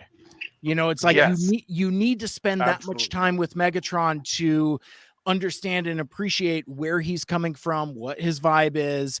And so then you bring in Soundwave as a mini boss, kind of the torchbearer of the Decepticon cause. And again, it's another way of showing that maybe the Autobots and Ghost aren't the benevolent force that they've kind of been cracked up to be based on how they treat the tapes. And they built Megatron up until that moment too, because Megatron, you've been seeing the conflict beginning to rise in him in those last few episodes, where he's beginning to speak out to Prime about Ghost and how he feels about all this is and how they're treating the Decepticons that they're taking down. So he's already in conflict. And if you've ever been in a relationship or a close relationship with somebody and they use your own words against you, that shit burns. Yeah. So It getting totally that does. burn on top of you still not being sure about what's going on, that just totally just That that just reminds is me. That reminds me of like them using those like whatever they called them, the bolts or whatever, when they were first like putting the cassettes in Megatron, even just Yes. refusing to touch one. Yeah. You yeah. know, so it's like we got to think that that conflict is something that they're going to perpetuate, hopefully through the rest of the season, and we'll see come to a head. Now, whether or not it's a falling out, or if it's a come to realization, or if it's a truly ballsy move, it's Optimus who's truly the one who's taken the villainous arc. I don't know if they would ever do, but that would be ballsy. You know what I mean? Where it's like, it's again one of those things that it's just like, there's so much here. I love it. Yep.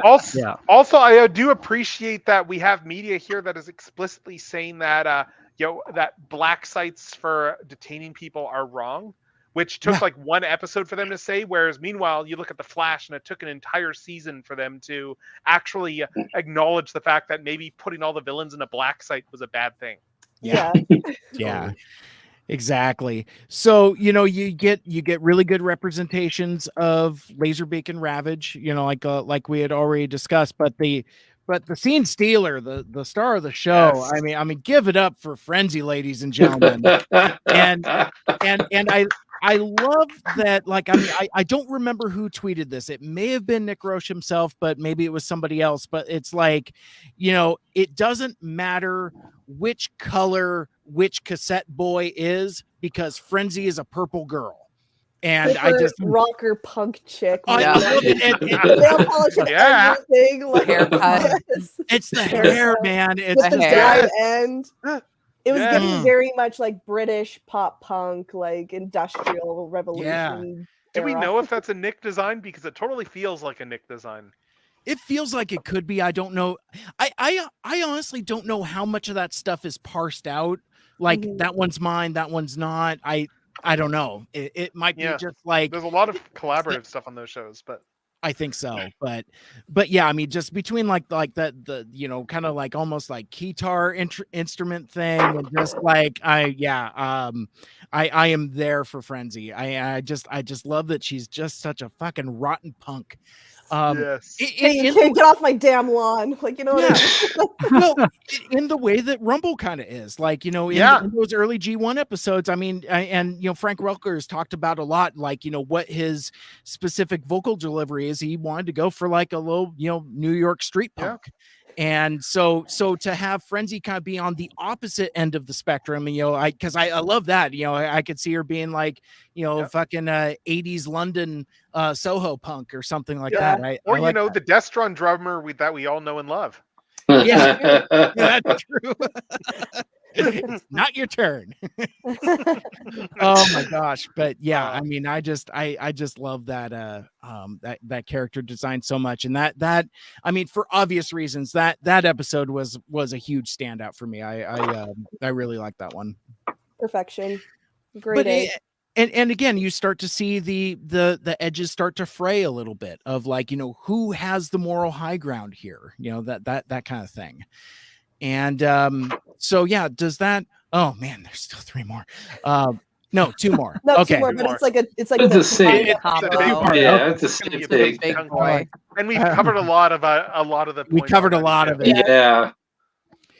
I want to talk about Skywarp some more, because like and I love that we're segueing from talking about Frenzy to talking about Skywarp. First of all, you know, Techno, you had said this like a couple hours ago, but like to use the teleportation powers tactically and in actual useful combat and just visually interesting. Like, you know, with the crackling energy and all that stuff. I mean, like, best Skywarp ever. You know, I love it. And let me get my bottle of G1 tears. Why can't she be a girl? Who cares? Who gives a shit? Move on. And more so salty, so refreshing. And more importantly, the Skywarp and Novastorm give Nicole Dubuque a piece of that voice acting royalty pie. Yes. Yeah. I'm still convinced at this point, like this is just my own personal pet theory, that the reason that a lot of these writers have all been writing characters for themselves, voiced by themselves in their shows, is because the residuals are just utter crap for their animation writing, and the voice residuals are just that much better. I don't think you'd be wrong. It's the Ed Brubaker defense. It's exactly. the same thing, yeah. Exactly. And to tangent and kind of hook Writing that pays in. well, animation writing does not. Right. Exactly. We heard that from Ergood Scott.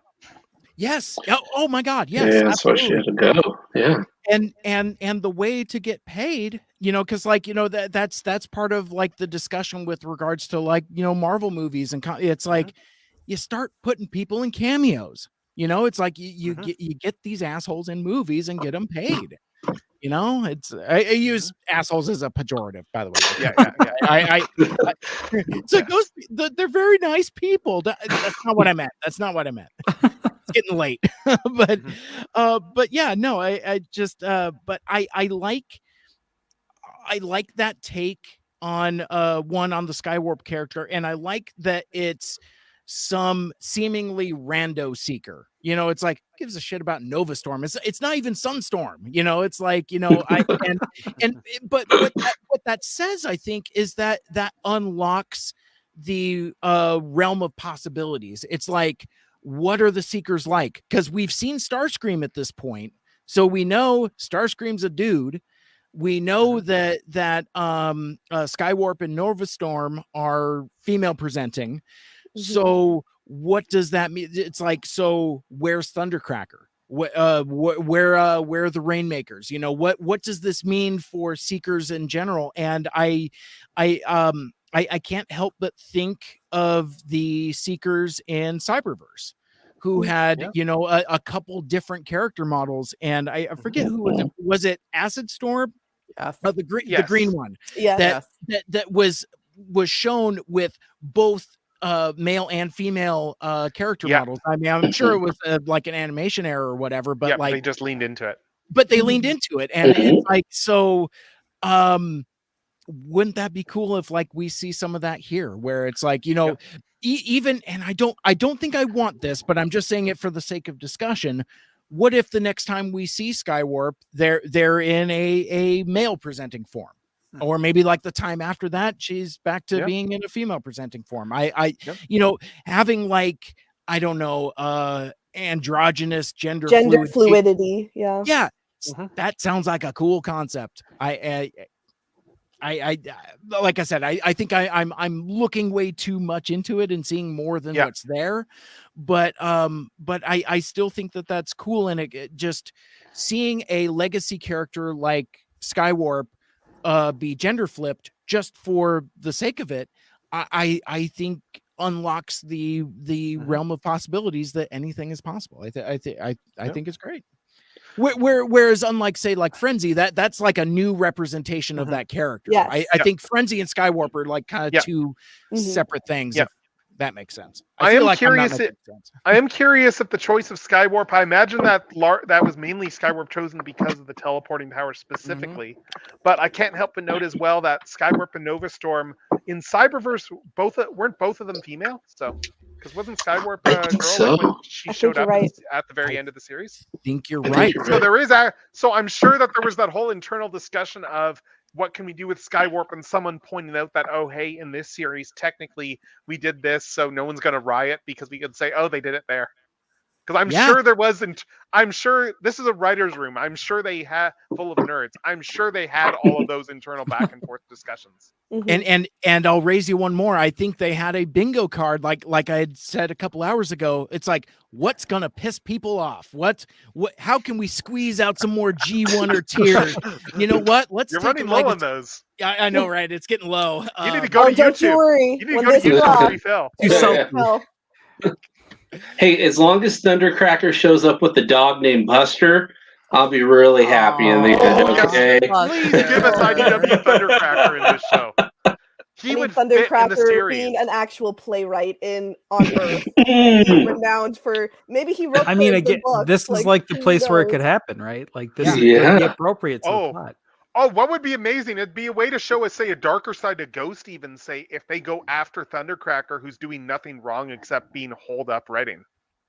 Yeah. Oh Yeah. yeah. Oh, That could be like that's a big good. turning point for like, Yeah. why are we doing this? Yeah. I really like, and I think that's we talked about this a while ago, but I think that's going to be one of those linchpins where like someone who is seemingly innocent is Mhm. wronged by Ghost, and I think that's going to be where we're going to start seeing some allegiance flips and Yep. like, oh, this is wrong.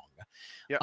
And I think it's going to be something like that. I think you're absolutely right. Well, and we got flavors of that already with the cassette bots with Megatron. Mhm. True, we did. They wouldn't hurt anyone. Like they're just cassette bots. You know what I mean? But they were following orders, yeah. But yeah. But like still, like when he like releases them and stuff, it's like, you know, Yes. who's to say? Well, Yeah, and exactly. I would say also on the Thundercracker tip, the show is so subtle to where I wouldn't be surprised if you don't see just like a movie poster or a book or something just like written by Oh. Thundercracker, and just the most subtlest, casualist reference that'll shoot over your head, but it's like, no, I got you. you know, I was that trying kind to of thing. zoom in so close on those comic books to see like, okay, like who wrote these? Is J-Lo canon in these comic books? Oh my Is god, we he didn't canon even in talk about the EarthSpark? comics. Oh my god, that was Those so were good. cool. God, the that's right. comics. So good. I mean, and what a gift to longtime fans, where you have basically Marvel style comics right alongside aesthetically with G1 Mhm. cartoons. It's Yup. just like that's French. Oh yeah, Mm. wasn't there one that looked like a car wash of Doomnod? I'm trying to remember Yes. now. Yeah. Yeah, there was a couple like even like aesthetically, like, you know, Mhm. even if not like the image doesn't match up. I gotta go rewatch that now, but yeah, it's like there's a few that just kind of like invoke the spirit, very similar to the animated flashback itself. Like there are some specific shot for shots, but then there's some other stuff that just kind of like invokes the spirit there. So yeah, so we're kind of like, you know, neck deep in that final two-parter. We already talked about the fighting quite a bit, but we haven't we've touched on the next motion of the series and the birth of the new Terrans. And it's interesting because I find myself very mixed on the new Terrans, because like it's fascinating that you spend the entirety of the series with Twitch and Thrash and getting to know them and them growing alongside both Robbie and Mo, and you're very much in them, and then suddenly the character count doubles in the last episode. And it just I don't think they were trying to cram too much in. No. But I also think they were trying to cram too much in, because like I mean, obviously we're setting things up for future seasons and future stories, but I really felt that the new Terrans kind of got the short shrift. Chally, what do you think? What's your take on kind of like seeing like so many new characters right off the bat? It was definitely like a little bit of an overload. I do love all three of them, don't get me wrong. And I did want to eventually get into the part where like Hashtag was pretending to make up that backstory that she was roommates with Skywarp, and then they showed like the weird fan art with like them being in love and stuff. And I'm like, whoa, whoa. Oh, they going real daring with this show. Yeah. Loved that. But it definitely was like, oh shoot, like, oh, we got really close to these two kiddos. Now we have to try to get close to these new characters instead of just kind of slowly like introducing them one by one. I understand what they did, just like what you were saying, but it was definitely like one of those situations like, oh shoot, now we have to get used to like more characters being close when we just got super close to Twitch and Thrash individually, and now there's 3 more. Yeah, it was an interesting take that they went like, oh, we're gonna have this plot where Optimus takes these babies to They're fucking kids. war. Like, Actual baby. They're actually kids. Like, don't you wonder, are they gonna grow up or get bigger too? yeah, Like, well, and also just like even if you just think of it on the premise, like, okay, well, why aren't you calling in RC? Why aren't you calling in Alita? Wheeljack. yeah. Battle Alita. over. Like, Yeah. if we're just going off of like ghost bots, because I don't want to like bring Wheeljack and stuff into it, but it's like that was a really strange move, and I'm not sure if it was like the writers that kind of overplayed their hand or something, or if they're like, we gotta hold back a little bit, we have to like introduce these new characters. But it did feel very front loaded, and I am a bit worried that they've been so good at fleshing out all these stories with all the like filler episodes and stuff like that. Is it going to just be more rehashing of what we've already seen, or to a lesser degree, so we don't get to connect with them as much, which I think would be a huge disservice as well. Yeah. Unless and this is awful to say, but I know I got some writers here. I think so. I think maybe one, if not more, of these characters might just get crossed off. Might become like a mandroid arm or something like that. Yes, and that's yes, why an we don't android see arm. one. Yeah. I mean, I think we know which one won't because they're solicited on toys, but Yes. There you go. My mind went to which one of them becomes a Decepticon. Yes. That too. That's where my mind Now we're went. getting somewhere. Yes. Well, So I mean, there's enough of them to where we can lose one and focus on them being over there going through the dark side of growing up with the wrong people, and then you focus on the other ones who are growing up with the right people. And is it nature over nurture? Where are they going to go with that? So I think there's storytelling possibility with that. Well, and Hashtag was already dreaming up a romance novel with Yeah. Skywarp. So I'm telling you, she likes the bad girls. the amount of diversity and daring moves that they made with this show, I still am like, is this a real show I just watched? What Is this real?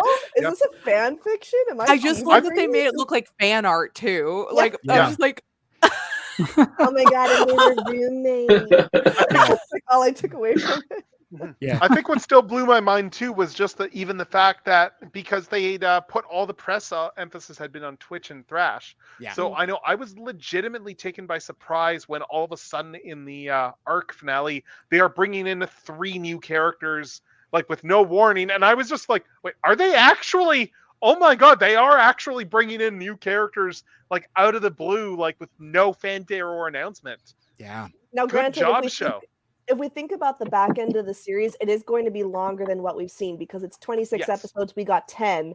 So we're going to have 16 episodes worth of content. So I'm assuming they'll parse it out. And that's why they had it as being a mid-season break. Yeah, and now we've got a full team of 5 plus a mentor. Yes. Yeah.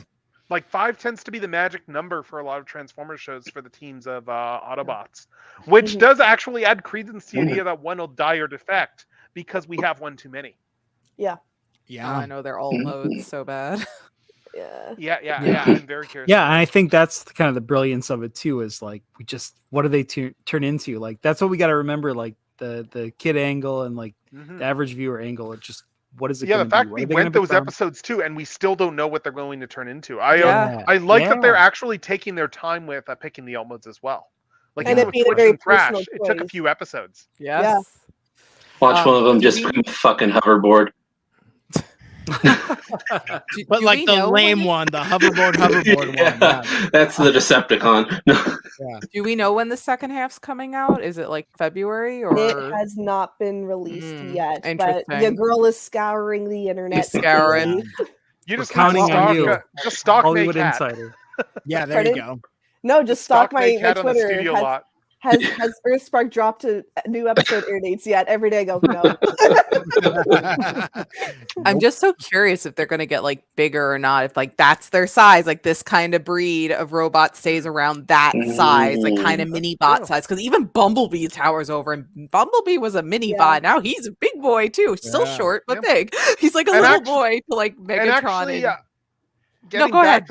Getting back to the creation bit, that brings up a bit with that I missed saying earlier with regards to Quintus there. That I still find interesting from the standpoint of like this is all stuff straight out of the all straight out of the Covenant of Primus there with regards to the Quintus Prime lore, in that Yes. his Yeah. artifact was an artifact that could create life on other worlds, and he left Cybertron to go spread life to other worlds. Now, why his artifact is on Earth, what does that mean about Quintus Prime himself, for instance? Is he still alive? Is he like in the planet somewhere? Does he still create did he go off and create the Quintessons at some point? Oh yeah, even just the fact that on the actual, this was a bit there on the wall there in the inscriptions. One of those glyphs looked suspiciously like Mandroid's little spider robots. From what I remember. Yeah, I noticed that too. Like, where'd they Very all come from? suspiciously. Yeah. I swear to God, if fucking Earth is Unicron, I'm out though. All right. Oh no, Earth. Let's just make Earth Gaia. So Well, I can feel that. Earth Gaia. I don't know. Or make it future. Quintessa. Make the planet just Quintessa in disguise. Steal a page out of the last night and see where that fucking goes. Yeah, let's just get my level. future and make it Gaia. I love it. That's crazy. So I mean that's it. That we made it through 10 episodes of Transformers Earthspark.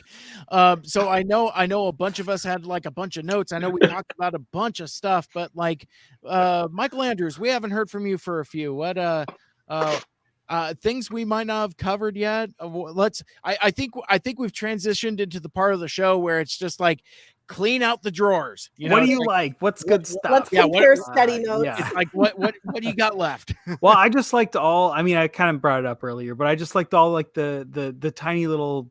I hesitate to call them Easter eggs, but I like the dad's like drawer full of merch. I liked his suit. I just like this world building, sort of like all this like stuff that we have that shows that Transformers have been on Earth for a while. I think that's ultimately what my favorite stuff comes down to. Yeah. Techno, how about you? Yeah, like I really like just a lot of the great character inclusions were fantastic there. Again, the narrative is really good. The character work is very strong.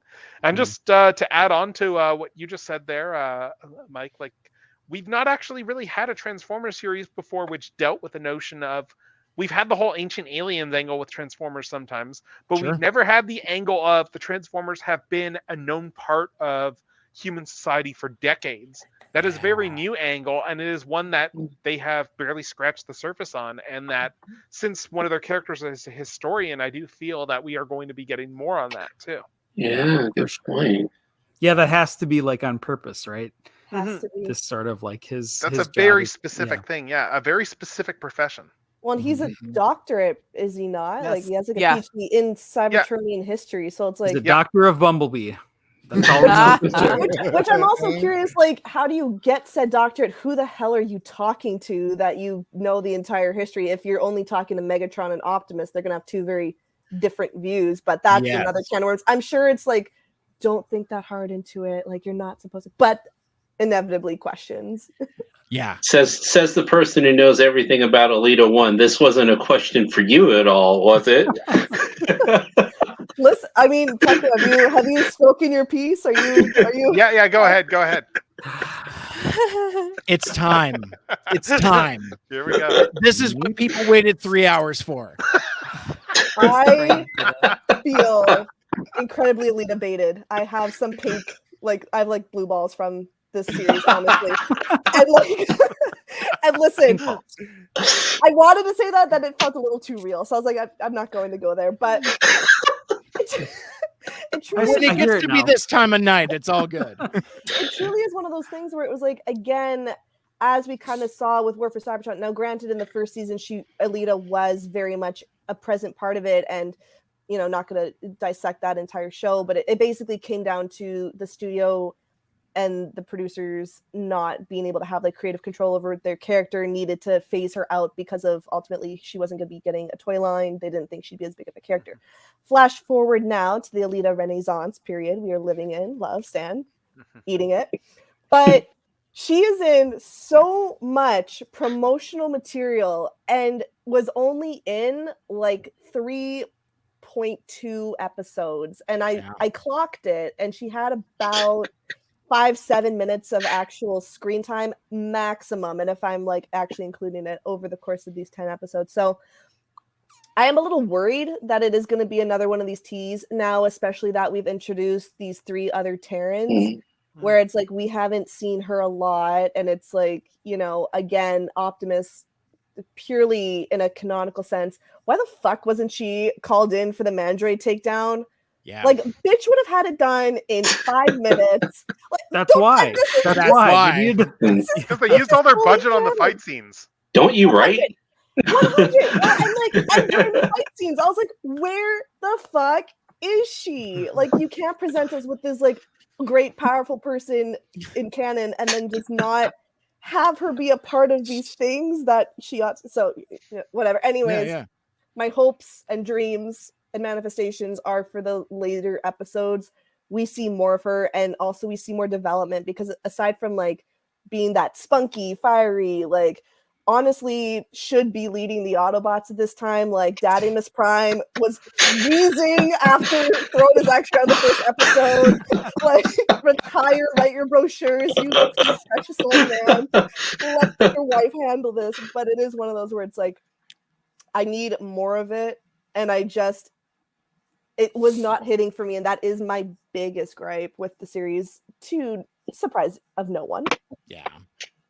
Yeah, I was kind of unfortunately dreading that. It's like, because like, you know, on one hand it's the Alita Assance, but yeah, not quite enough.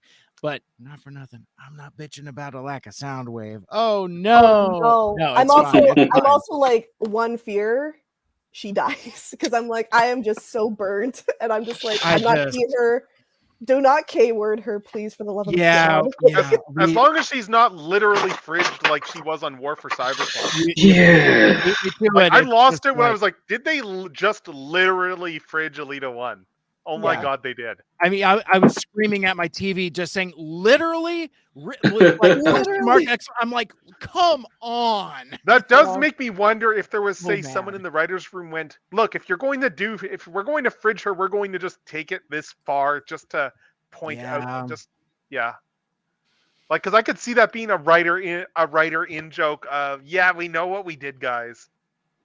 It was more so like, we know what we had to do, because again, and I've talked with it ad nauseum with people on production from the horse's mouth, where it's like their hands were tied, and unfortunately that was something out of their control, and had to you know, make, as Optimus would say, make lemons out of lemonade. Yeah, of course. Anyways, that's my piece. Thanks for joining the Alita 1 show. Back at you in the next half of the season. Okay. But I want to add to that too, though. Her alt mode rocks, kicks ass, and she sort of has that like cliff jumper vibe of TF Prime. Like, don't say that, because I'm scared. No, don't say that. Don't say that. Worse.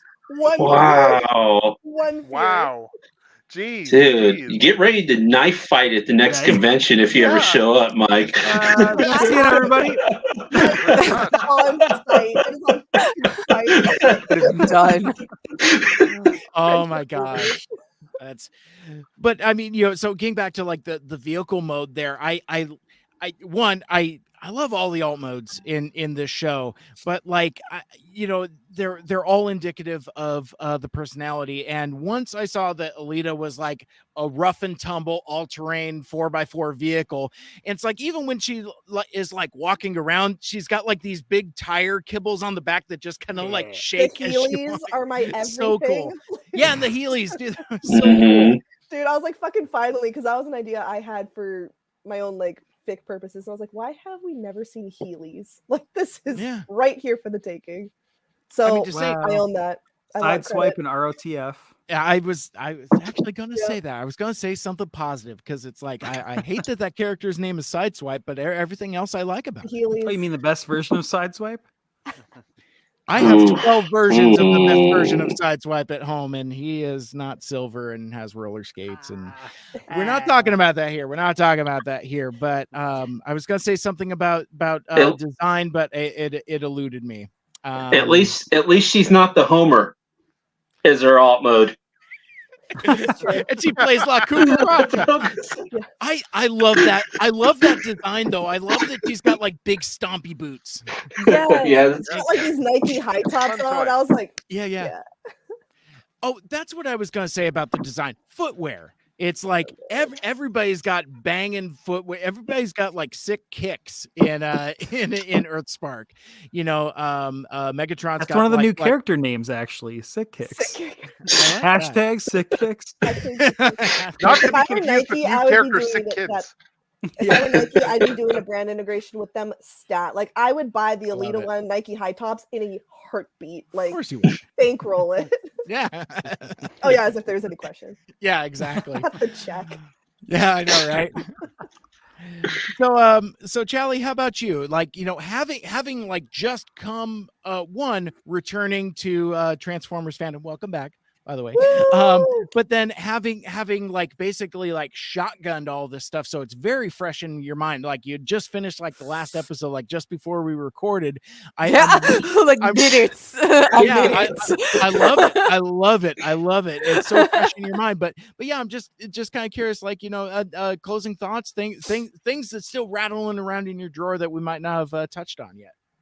No, I mean, like the biggest thing, I mean, granted, I have not touched the actual fandom besides talking to you guys because I don't want to personally, but so I don't know what they're saying, but well, I could tell you a little bit of what they're saying. see, yeah. Mostly positive, though, surprisingly.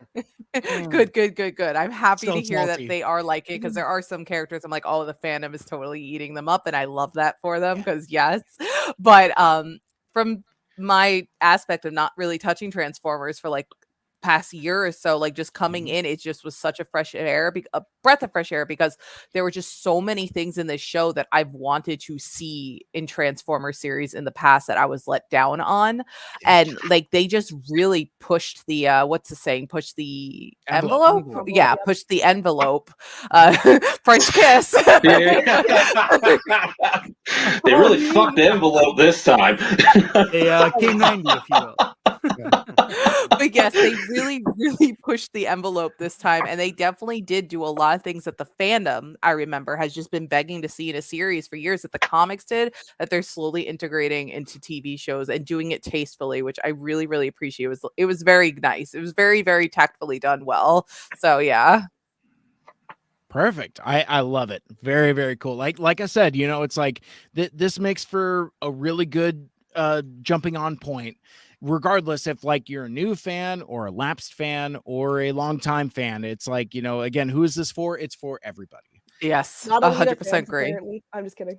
Exactly. But you have a very good point. Like she was really heavy in the first like episode or two, and then like she just started to disappear. I'm like, what? Where'd she go? Where'd she go? Yeah. So how about you, Joe? What you got rattling around? And you got any notes left? I do have one note. There's a couple things that are off the top of my head, though. One, Yeah. Where the hell is Hot Rod? All right, Aw. that's my boy. He better show up next season. That was one thing. Second thing, those Terrans are lucky they didn't come across a brother and sister team like me and my sister. Because if they were looking for stability and emotional evenness, they wouldn't have found it with us. I'll tell you that right now. It would have been a little bit more rough and tumble in the beginning with them. So they got lucky. So they got lucky on that one. Yeah. The third one. Do the sleeves give those kids like superpowers or something? Because they fell down all over the damn place in this show. Robbie's riding around on a fucking a drone. 20 feet off the air, falls down. These kids are falling down the hills and shit, running into caves. Being caught and saved by metal. Like even when they're all falling off of the Mandroid mechanical thing, Megatron scoops them all and is like, have you ever been hit by a car? That's what it would feel like.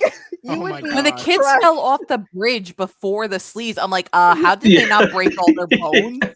They're just getting back up. It would be pretty broken. What is in the water in Witwiki? When we find out they're T-800s, we're all going to really drop our jaws. But the way they're able to like rip the cameras off a fucking spaceship, like no problem. I think there's something there. I'm half joking, but I'm half thinking there's something up with these kids. Well, remember how it's kind of like the opposite side where Robbie and Mo, whatever, when they were angry, Twitch and Thrash got stronger. So it's like I kind of wonder if there's going to be this like feedback cycle, and that might very well be the case. Are we getting, dare we say, a sorry Sumdak by another name? Good point. So yep, that was my last point. Those fucking kids, they survive everything, so something's up. But kids. It's a cartoon. And kids are very durable in cartoons. Exactly. Well, I mean, they did stab the shit out of robots with sticks and get away with it too. So I think so long as it's not gun violence and American Dad, humans can survive just about anything in a cartoon. Yeah. Well played. Yeah. Well, and especially in Transformers too, because humans are nigh invulnerable in in Transformers cartoons for sure. A lot of armor. Yeah, exactly. So I a couple things I had rattling around, and it's all having to do with the animation and the animation style. One, and again, not to knock on other shows, but man, for a show called Transformers, so much transforming, and in the way that you want to see it, like, you know, for transportation, for combat, for tactical advantage, you know, it's like, and the dynamics of it too, you know, where it's like, you know, you're tumbling around, switch into alt mode, fly around some more, and then switch back. I mean, I love that stuff. I mean, you know, where like, you know, you're cycling through your alt mode over and over. It's I eat that stuff up. That hit that Megatron had when he was the helicopter and just absolutely took Skywarp's face off with the propeller. It was like, oh my Christ. Never knew again I needed that. Yeah. So much transforming. I love to see it. But one of the things that we alluded us a little bit when we were talking about like the overall vibe and aesthetic of the show is that obviously it's 3D computer generated forward, but like, and I don't remember exactly when I clocked it. It may have been like after, I don't know, episode 3 even, where you start seeing explosions. And you get that touch of like that hand-drawn 2D animation there, and how it's like how it just meshes so well to the point where I was in some conversations with some folks on Discord, like, I don't understand. It's like, is my TV broken? Is it wrong? Is it an error? I don't understand. I don't get it. And I think it's one of those things where it's, you know, I think something like Into the Spider-Verse changed the animation game so much by introducing this multimedia, different styles, clashing styles overlapping on top of one another, to where it's like, I mean, even like that new Puss in Boots movie has like some of that same type of aesthetic where it's kind of like doing a little bit of both, which is cool because, you know, you like seeing innovation and imitation of the innovation, but I feel like in this, where it's like it's used very subtly, but it's another thing to make it visually interesting, something where it's like you have to see it a few times where it's like, wait a sec, there's some hand-drawn style animation here as well, and I very just much appreciated. Yeah. I clocked it with Alita's Heelys when she first pulled them out. I was like, is that smoke? Yeah. Me being the simp I am, zoomed in, and I was like, fuck yeah. Yeah. Yep. And that's where I realized, I'm like, this is the same, a lot of the same people that worked on the TMNT show, because they did the same style, which everybody went bonkers over. It very much showed. I was going to say that as well, Chal. I'm glad you brought that up. Yeah. So that's something that's kind of established from the studio already. That's something they're already doing. Oh, that's dope. Yeah, you should definitely check the that. Artist who worked on it. Yes, definitely check out that show. A lot of people love it. It was I didn't really watch it, but a lot of people just loved that Nickelodeon one. Oh yeah. Is that the most current one? Like the one Yes. where like Raphael is the leader and he's all like yoked up. Well, yeah, and that's have- Rise of the Team. Rise That's of what the we're Rise. talking That one's a about, 2D like- one, yeah. Right? Okay. Yeah, that's the name of it. Okay. Yeah, it's like That the movie was great. Yes, I Hmm. saw the animation. Holy No hell. spoilers. I haven't I watched still- it yet. Oh, I still okay. need to give the show a proper stab because like episode 1 didn't grab me, but the animation, even though I didn't really grab me, I couldn't deny that the animation was amazing. It grows on you. Yeah. Yeah. That animation is just spectacular. So I do need to Yeah. sit down and watch through the show one of these days. Mhm. Mhm. It's so funny too. Nice. I love that. And we talked a lot about the voice acting already, and I know we already talked about Alan Tudyk's performance as Optimus Prime, but it's like having just recently been in the presence of Peter Cullen, going back to the source, what I like about that performance is that it invokes the spirit without being an imitation. And it's what little V big A with regards to voice acting. And so he's doing something where it sounds like it without being a sound alike. It's like, I mean, Yes. again, he's definitely doing his own thing. And there are times that it comes across very not Optimus like, and then there are other times where it's like it's very much the warm milk Peter Cullen delivery. So it's like but I think when we talk about where Transformers goes from here in terms of legacy, not meaning like the action figure line or anything like that, but just like in terms of where things go from here, I think EarthSpark really represents where this type of storytelling can go, because I think we all love that hit of nostalgia, but we also want something new. And I have a good appetite for cover songs.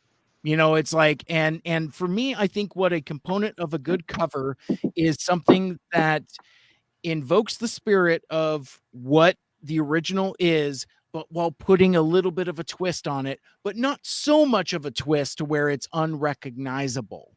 And also adding, just to jump in there, and also adding its own spin on stuff. Like, Yeah. I think you mentioned music. I thought immediately of Cybertron Spree doing covers of classic 80s songs, but then creating their own. So it's like, oh, it's familiar, but then it's different. Therefore, I'm being fed two different meals and I love it. I want more because I'm addicted to both. Yeah. Yeah, I went through a phase when they dropped their 1986 album that I preferred their version of Dare to the original Stan Bush, because I love it as a duet. It's like, and when the harmonies kick in, it adds a new texture to that song that I never knew that it needed, but is very welcomed by it. Yeah. And Incidentally, to plug them, I mean, they're going to have the like their new album that they crowdfunded. The digitals are going to be dropping this month, from what I remember. Oh, I think I think it's in a couple of weeks or so. If you're a Kickstarter backer, it might even be sooner.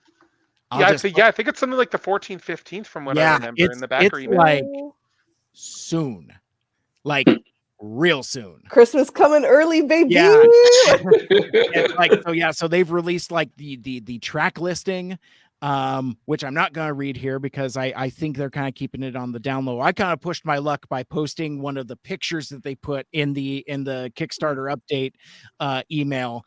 Rumble got stuck in that pose, and Quintesson is just not having it. But anyway, check out Cybertron Spree. They fucking rule. Yeah, it's Thursday morning. It's going up. Like this week. So like we've got about close to 24 hours, I suppose. Yeah, because it's going to be going up at 12 a.m. Yep. So less than a day. Yeah. And you might see my counterpart Punch. He's nearby real nearby. I don't remember if I did that backwards or not, but I know the reference is real nearby. Let's get out of here and do some plugs. Let's see. So I'll go counterclockwise. Joe, if folks wanted to dig your cool social media posts and connect with you on the internets, how would they do so? You can check TFJobot1 on Twitter, TFJobot on Instagram, and just thanks for listening and hope to see you soon. Cool. Well, thank you so much for joining us. It is always a pleasure. Challie, how about you? You have an awesome channel that you've been working on with your brother that you've been while you've been away from Transformers fandom. Why don't you throw that a plug and tell us a little bit about it? Yeah, so I do tarot card readings and pendulum readings for people. We do them for free. And that's Manifest Believe Repeat on YouTube. We are nearing in on 1,300 subscribers. And on Facebook, we are almost at 700 followers. So we are zeroing in there. But yeah, so Manifest Believe Repeat on YouTube. And if you want to check out my side animation channel, I'm almost at 200 subscribers on that. That's Challie's Animated Life. And if you want to follow me on Twitter, it's Challenger Girl 9. Hell yeah. I love it. I love so free it. tarot card readings. You guys are all invited to come in if you'd like one. So Cool. Sign me up. Interested? I should have sounds asked earlier. We should almost just done that as like a group thing, but that's Next super time. dope. And I'm so glad that you're doing content and being successful, and it's so cool. Thank you. seeing you again. It's appreciated. We're It's very close to getting monetized, so it'll be very exciting when that happens because we do this for free. We only take donations if people want to skip the line to get taken care of immediately. Yeah. I don't like the concept of psychics taking advantage of people in need and charging like a stupid amount of money. We don't like that. So I gotcha. Awesome stuff. Awesome Thank stuff. you. Appreciated. You're very welcome. How about you, Fa La La La Lita? Gotta get my Christmas spirit on. The thing. Yes. I am primarily active on Twitter. You can find me at La La Lita with 3 underscores behind the final A in Lita. I'm also same username on Instagram, and you can find me on Archive of Our Own. As I've mentioned, I am a fic writer. It's a slow going process, but my current work, Edge of Oblivion, is up and is due for a chapter update soon, so definitely read that. It's my pride and joy. If you go to my Twitter page, I have a link tree that'll link out to all of my socials there, so you can see other podcast appearances I've been on, other places I'm lurking, and recently I've just joined Hive in the Twitter semi-quasi exodus. You can find me there at La La Lita on Hive as well, and come scream at me about Alita 1. I love it. I love it. What do you got going on, Eggman? Let's hear what does General Techno have to promote and plug? Please. Yes, I actually have a bunch of stuff to promote and plug. I mean, there's my usual social media stuff. Can find me at General Techno on like Twitter, on mainly active on Twitter, but I mean, like I've been trying to post a little more on Instagram lately. I've been doing a bit of streaming on Twitch here and there, just some VTubing there, mainly stuff like Genshin Impact, that sort of thing. And this month, actually, for YouTube, because I finally went out and bought a light box after months of going, I really should do that and try and do toy streaming. I built up a big backlog of toys I was waiting to open until I got the light box. So I decided, I'm going to just do what I did 5 years ago and do an advent calendar where I open stuff every day. So I've been putting those up on YouTube so far. I'm like, I started a few days behind. Like on Sunday, I had to film 4 or 5 days worth of content there on Sunday because I was behind, and just getting all the images and stuff ready. But yeah, like I've been going in at that right now, and yeah, you can find that on my YouTube channel, I suppose. Yeah, I suppose. Very good. And you already plugged your socials, right? Yeah. Basically, General Techno. Yeah, like Twitch, Instagram, Twitter. I am on Hive as well. As soon as they go back up. So sure. I got you. So nobody's doing the Mastodon. I tried, but man, I'm so How dare fucking. you. I do have a How dare you. Mastodon account. I've barely used it, so. I have one. I'm I- so confused. I'm that's It's bored. same. I don't even know what that Oh. is. There's a reason Hive Same. is going to win, and that is because they actually put effort into the UX design. Gotcha. Like security is important, but security isn't going to be what gets people to go migrate over there. It's also Gotcha. Intimidation Nation, like with the servers and stuff. Like I don't fucking Yes, know. yes. Like, I didn't It's even get on one of the cool servers, so I'm already like, No, I me don't want you neither. guys. I'm already I don't need. leaving. But yeah, Unreal. yeah. I'm gonna start a Dragon Zord account and stuff. That'll be there. How dare you? Speaking of how dare I, Michael Andrews, you got books, you got stuff coming up. That's it. Tell me- Books. Tell my friends about the books. Yeah. Well, I am a novelist, I guess. I've written 3 books. You can find them on Amazon. Hey, time out. Yeah. Stop with the negative self-talk. It's not. come It's on. not They're comma. I books. guess This it's isn't like so I'm hard. the author, The plug's the motherfucker. hardest. You exclamation sound like point. me awesome. here. Jeez. You sound That's like me. Talk yourself Everything up. I've done is bad. But we eat that shit up anyway. Seriously, All read right. Coming of Age. It fucking rules. Yep. I've written 3 amazing novels. They're the best books ever written. It's hard.